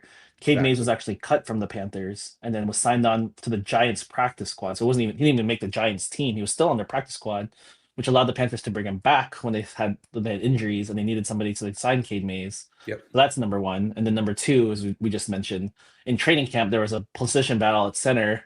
I know people are saying like, oh, maybe he was at guard, or maybe they wanted to give Austin Corbett because he was a captain and he had the bigger salary, so they wanted to put him at center. But it's not like he was, winning. He's blowing the doors off the Panthers brass. They've already cut him once, then they already didn't give him the starting center job, and so maybe it changed. Maybe during the year, like, oh, actually, he's actually pretty good. But it didn't seem like throughout the history, his career, that they felt like the Panthers leadership felt like this is a guy we need to invest money into. Right. And Pickle says in the chat as well, Cade is more of a power center, and I believe that they're looking for a zone center. I think that the movement was a big thing of why they liked Austin Corbett so much, in theory, of making that move from guard to center. I think that they liked his ability to get to the second level and to pull and be used on some of those movements. I think that is why a guy like Tyler Linderbaum intrigues me as much as he does. I think that is why a guy like Logan Jones who there's so many people that say Logan Jones is very specific. He can only play in this certain kind of thing. First of all, man, he's extremely strong, right? He's got a small, compact frame. I think he's like 6'3", 2 or 301, 303, I think is what he weighed in. So, I mean, he's on the smaller side. So is Linderbaum. But with leverage, right, and with a really strong lower half, you can still perform that center position at a really high level, especially when you talk about not coming from such a high up frame on the snap and whipping back up, right? I think that there is an advantage to some of the more compact, dense builds for a center. And Logan Jones is a guy that also, I think he had close to 31 and a half, 32-inch arms, something like that. I have to look back and check. But he's not stumpy. You know what I mean? He's extremely strong. He's on Bruce Feldman's freak list. Tyler Linderbaum was the same way. Those guys make a ton of sense. But if his specific role that he can play in the NFL is a zone center, hey, I know a team that works pretty well with. We run a wide zone. And yeah, we mix in some gap looks. We didn't do it as much as maybe we needed to, but you get the right personnel. Maybe you can figure out ways to revamp that wide zone offense, that scheme. You brought in Darren Bevel, right? He's going to help with some of that. That's his MO, is running the football. There are a lot of things that are happening here that this could be us seeing the Panthers finally putting this team together in a way that makes the most sense for them and their idea, their view of what this team should be. And for the first couple of years, they kind of had some things that were dealt to them already. They kind of just needed the easy button solution. And now I think they're able to really look into the future and say, this is how we take this to the next level. We just reached the playoffs. This is how we win playoff games, is by doing these things right here. We talked about it at the top of this show, Edgar. They've made the playoffs. It's not about hitting that milestone anymore. It's about continuing the trajectory and taking it to the next level. Jalen Phillips is a sign of that, in my opinion.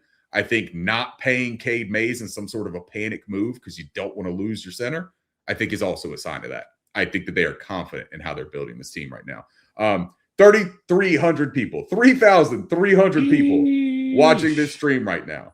Thank you very much, everybody, for being here and watching the Panthers on Tap Draft Crush free agency crossover thing that we got going here. If it's your first time in here, I'm Ricky Raines. This is Edgar Salmingo Jr. Thank you very much for watching. Biggest news of the day, Jalen Phillips for the Carolina Panthers. 4-year, $120 million, $80 million guaranteed. That is the deal reported. We are still waiting to see the name on the dot. You see the QR code in the left. That is for the membership for the Carolina Panthers. If you want to join on that, please, by all means. Any other deals that I have missed right now? We got some smaller Nothing crazy. ones. Nothing crazy, but I did want to mention, this is something that we should talk. I mean, I don't want to damper the mood because I am so excited about Jalen Phillips, but just some of the things that I think people might be hesitant about, that people are hearing about, is injury history and his price tag, right? And so just to kind of give it some context, when before free agency starts, there are people that are out there in the industry that try to put out projected contract numbers. For Jalen Phillips, PFF was projecting 1 year, $15 million. Like, they thought that he probably needed a prove-it year. ESPN had a projection of 4 years, $92 million with 32 guaranteed. The Athletics, Daniel Popper, 4 years, $98 million. So when we're talking about, somebody getting a bag, somebody getting overpaid, this is way above what the industry projections were for him. So Ricky, maybe throwing it back to you, because I know there's a lot going on, but as we sift through some news here, maybe if there are some fans out there, Ricky, that are like, oh, I like Jalen Phillips, or it seems really exciting, but I'm nervous and it seems like an overpay. How would you respond to people who are feeling like that right now? I think it's like natural instinct, right? Is to see the big money that you're giving somebody. But let's look at J.C. Horn. Let's look at Derek Brown. Let's look at the highest paid players on this team, right? Let's look at Trayvon Merrick, who they paid high last year. I think that's the best example, actually. Let's not even look at the homegrown. Let's don't even look at Derek Brown and J.C. Look at Trayvon Merrick, okay? They knew that they needed a different kind of player at a position that they felt was a difference-making impact position for what Evero wants to do with his defense, right? As far as disguise, as far as being able to rotate, as far as being able to create pressure looks from different depths and from different roles and positions. That was what Trayvon Merrick was brought here to do. People thought that the $17 million a year for him, for that signing, I believe that's what it was, 16, 17 million, somewhere in that range. Yep. Thought that it was too much, right? Like, man, what an overpay. Like he's not a true free safety. He's more of a box safety. I don't know if that's really worth all that kind of money. You can find somebody else. Merrick was the absolute difference in this defense this past season. I mean, he was a key impact contributor right away, hit the ground running. Not a young rookie that you're trying to assimilate into the NFL. This was a real player that had proven that he could do it at a high level.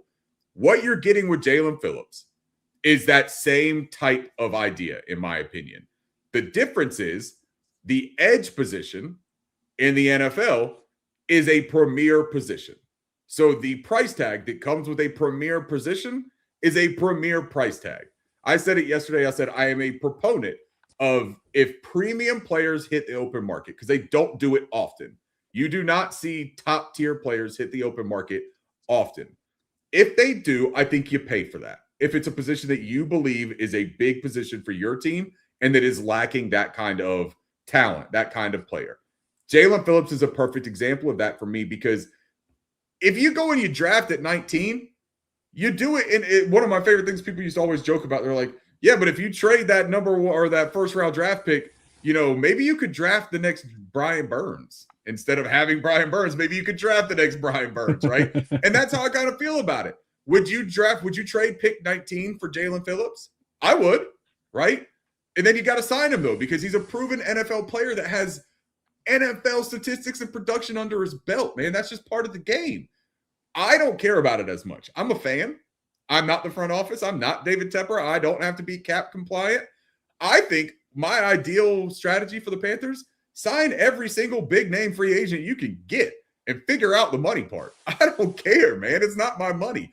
I want to see a Lombardi trophy hoisted up and carried down Mint Street. You know, that's my dream. And Jalen Phillips, I think, contributes to that dream becoming closer to a reality, in my opinion. Speaking of dreams, we might have another one for you that doesn't come to Just got fruition, crushed. Ricky. Damn it. I'm trying to confirm, but I see Katie's and Will's comments in the chat, but I don't see it yet on my feed. Yeah, mine's been a little bit slow. I don't know if my Twitter is lagging or what, but it has definitely been a little bit delayed. Adam Schefter, ESPN sources, Ravens free agent center Tyler Linderbaum reached agreement today on a record deal with the Raiders. Awarded him okay, how about this, Ricky? Here's some numbers for you. 3 years, $81 million. That includes a $60 million guaranteed. Holy smokes! Dude, Tyler Linderbaum just got paid. And can I tell you why that doesn't make a whole ton of sense to me for the Raiders? So that's $27 million, by the way, for those. $27 million. And $20 million per year guaranteed. $27 million. For the center, who everyone is saying doesn't matter. That shows you, first of all, that they believe he matters. But we also got one of the top edge rushers, when healthy, for $3 million more annually. If you want context, just thank Las Vegas Raiders for giving it to you. You ask for something, and the Raiders do something to give it to you. Here's that one don't make a lot of sense to me. I thought that they had Jackson Powers-Johnson, who I thought you kick it back inside to his natural position at center, and you try to make that work first before doing something like this. But apparently, you know what they're doing, though? They're drafting Mendoza with round 1, pick 1. And so what they're saying is, hey, let's give him the NFL's best center when he comes in. Maybe that's a smart move. Mendoza just had Pat Coogan that a lot of people like. Pat Coogan could be on the Panthers' radar, right? That's interesting. That's a huge deal, man. That is a giant amount of money. Good for the Raiders. He is a really good ball player. He's a really good ball player. They had a very poor offensive line, so they did need that help. You could pay for three Cade Mays and a little bit extra Cade Mays if you wanted to. Mays. That's crazy. Hey, I'll tell you what, though, it makes Detroit look pretty smart on that Cade Mays deal right there. You know, that's a pretty good deal there now. But you know what will look even better, too? Is when we got Sam Hecht signed for $1.4 million for the next 4 years. So give me that. I like Pete. I mean, we'll get into draft stuff, but like I like him of the center group, Sam Hecht. So do I. I really like him, man. I like him a lot. Logan Jones, I like a lot, though. I am higher on Logan Jones. I think that he's a terrific player. But Sam Heck and Logan Jones are the ones. Connor Lew, the appeal with Connor Lew, though, is he's ultra athletic and he is a very, again, densely built, but very good mover. He had the ACL injury, which is why he's kind of like dropping down. But he's 21 years old. Those other guys, Sam Heck, I think is close to 24. I believe that Logan is 25. Like there are some age things with some of these players. Talk about the COVID players. You talk about some medical red shirts and things of that nature.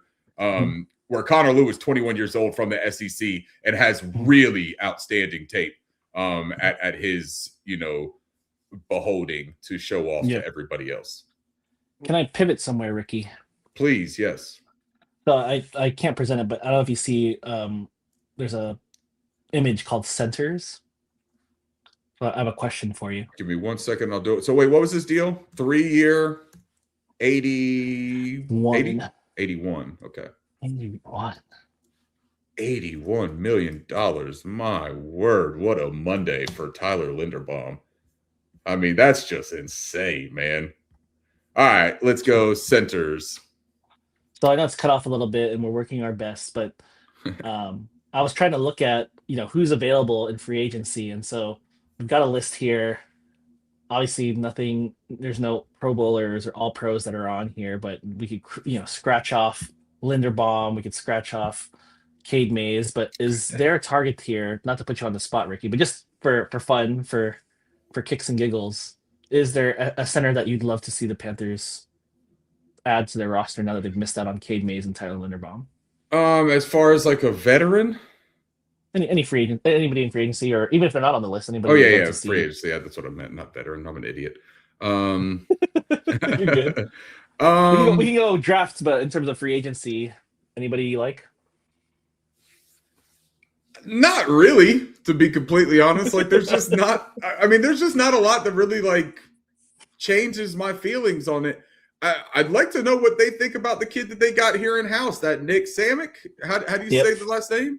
Is it Samick? That's how. Yeah. That's how maybe they feel okay about him, right? Maybe they think that he's an interesting guy. Maybe they have an idea of how Brady Christensen is doing with his injury rehabilitation. Maybe they think that they could sign him for the vet men and bring him back in, and that maybe he could be a good depth piece because he's already familiar here. He's played fine. He's played decent when he's been given the opportunity on the interior.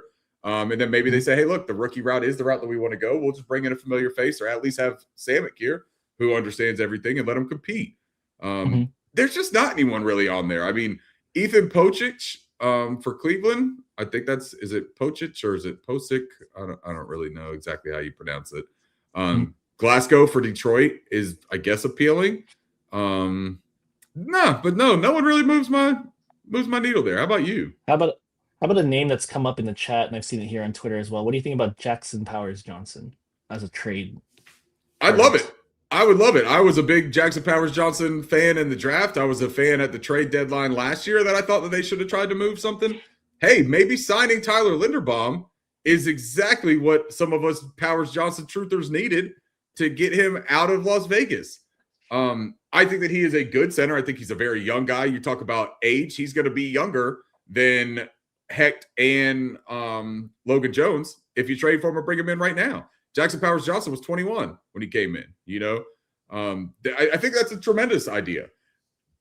Do you do that and bank on him immediately hitting his peak and being the starter? I don't know. That's a tough sell. But I think that bringing him in as competition can't hurt. And if he's depth at the end of the day, that's pretty good depth, man. Like this guy's a pedigree. He was a really good player. Really, really high prospect for me. This is crazy. I'm looking at Ari Myroff. Highest paid centers in the NFL. Number 1, Tyler Linderbaum, 27 million average. Second, Creed Humphrey, 18 million average. There's a $9 million per year average annual value discrepancy between the first and second highest paid centers in the NFL right now. I did want to point out, Pickle says here, kind of disagreeing, I think, with the take of a rookie center being able to come in and impact. Saying experience at center matters. Not every center drafted is Zach Frazier. Sure. There are a handful of rookies in the past 2 seasons drafted that you could go through and find that have started for their team and have put up very good seasons and have been integral to the success of their offensive lines. I agree that not every offensive or not every rookie center drafted is going to be Zach Frazier. But why can't they be Tanner Bortolini, who's just as good, if not thought of is even better than Zach Frazier? Some of these other centers that are being drafted that have played, Sam Heck played 4 years as a starting center. Matt Glubin, the same way from Michigan State, 4 years. Connor Lude, 3 years in the SEC. Like, just dismissing them because they're rookies, I think is a bit naive, because I think that what you do there is you are saying that all rookies can't be good at something. But then we're clamoring for, let's say, Sonny Styles, right? Everyone loves Sonny Styles because of his size and how great he is. Isn't he the brains on the defensive side? Like, isn't he the communicator? Is it the Mike, the one that's making a lot of adjustments and slides and calling out recognition and diagnosing and getting everybody where they're supposed to be? If you're comfortable with a linebacker there who is changing from safety to linebacker in his first full year as a linebacker, why wouldn't you be comfortable with a dominant player at the position that has started there for 4 collegiate years or 3 collegiate years? I just think that you don't want to be so black and white, so hard line about this player cannot do this. Wait and see, man. And if you got a player that you like and that they do all of their, eval stuff and their due diligence and their research, they're going to have a better idea than any of us on this stuff, man. Like, we watch the film that we have available to us. We watch games and we read things that people put out. Other people actually get to speak to these guys. They get to have them in front of a whiteboard. They get to find out and pick their brains. That's where I would probably hold off a little bit. Just so we get this correct, Ricky, we're not looking at the free agency list at center with a lot of hope and prayers here. Okay. Not much. I don't get the warm and fuzzies from it, Edgar. I do not. I'm just saying, maybe if somebody comes to you and says like, "Hey, Ricky, who should I get excited about?" Nobody. Sam Hecht. Sam Hecht. You could get he's a little light, but he's like super athletic. If we talked about in the last Panthers on tap, is Parker Brailsford out of Alabama. He's like him.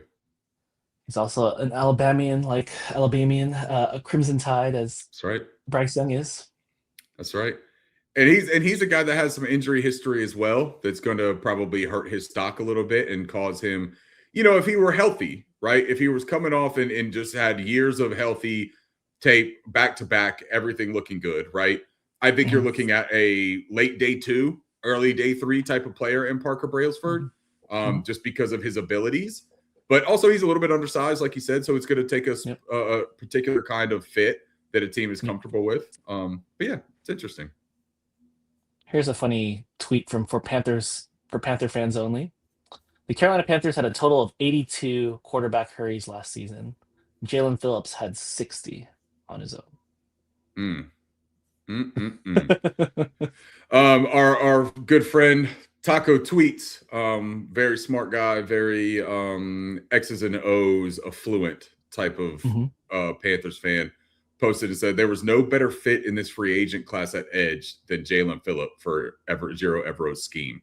Great move by Dan and the team for the Panthers. So you get the Taco Tweets endorsement. That's a good endorsement to have. Smart guy right there. So look, Edgar, we got about 5 more minutes and then we'll wrap this up. I've got to go and pick up a child from school. I don't think that they will just hold him until I am done talking to my friends on the internet. So I will have to cut this short for a little bit. We got about 5 more minutes, and there's been no, as Jared here points out to us, no surprise, nothing on Lloyd yet.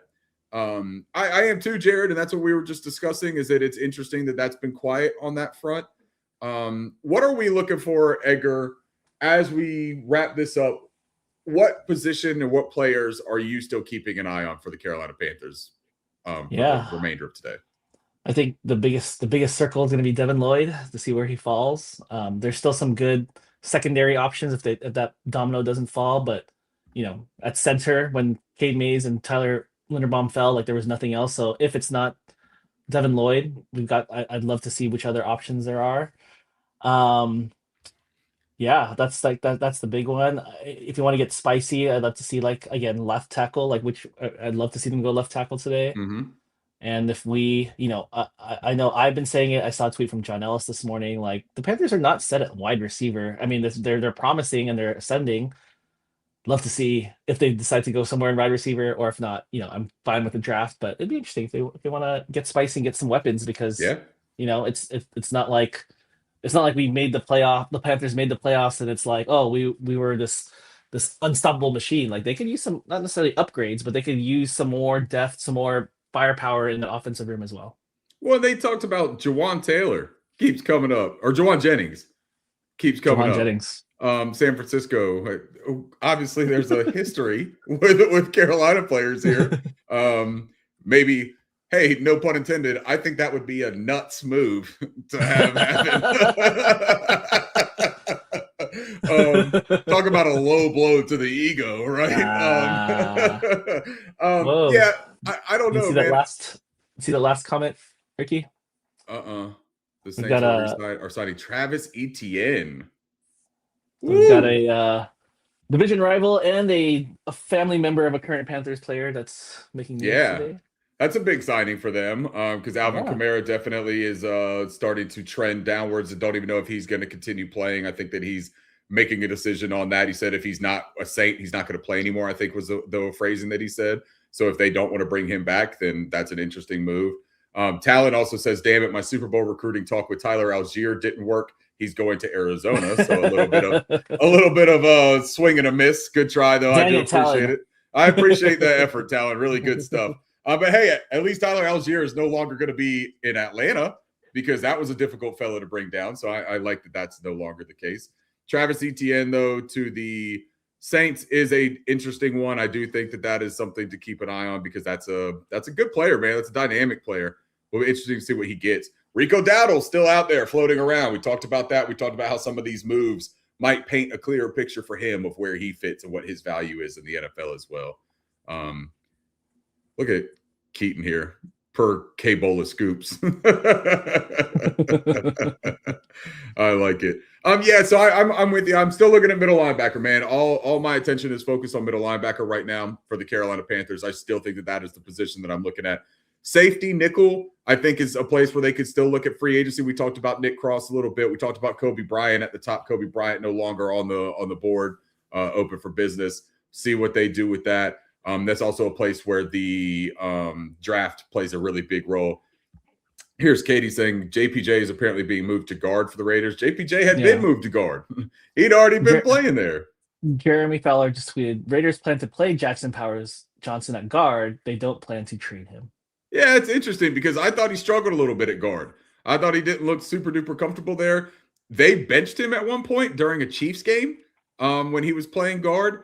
They didn't. I had heard rumblings that they were not pleased with Jackson Powers Johnson in Las Vegas. Now, they also got rid of Pete Carroll.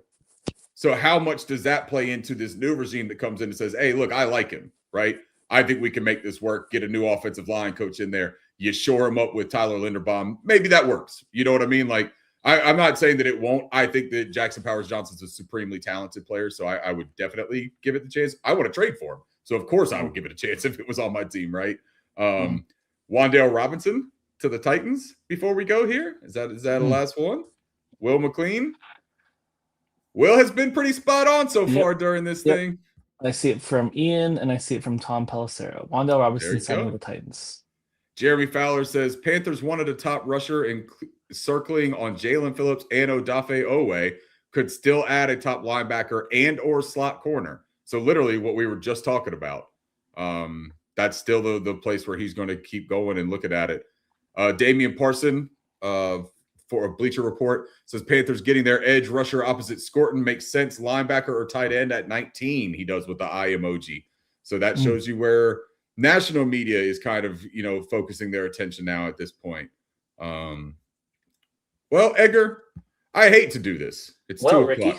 I hate to do this, man, because I am having such a wonderful time doing this. Like, I want to just keep doing this. And we'll end it here. You have a kid to pick up. I gotta pick up the kid, man. Now, if you'd have told me 7.5 years ago, hey, you're gonna have a chance to do this live show with Edgar, but you can't have a kid because you're gonna have to stop it, I might have thought twice. I'm having that much fun talking about the Carolina Panthers bringing Jalen Phillips into the circle. Listen, 3,508 viewers right now. 3,500 of you hanging out, watching this with us. This was absolutely terrific.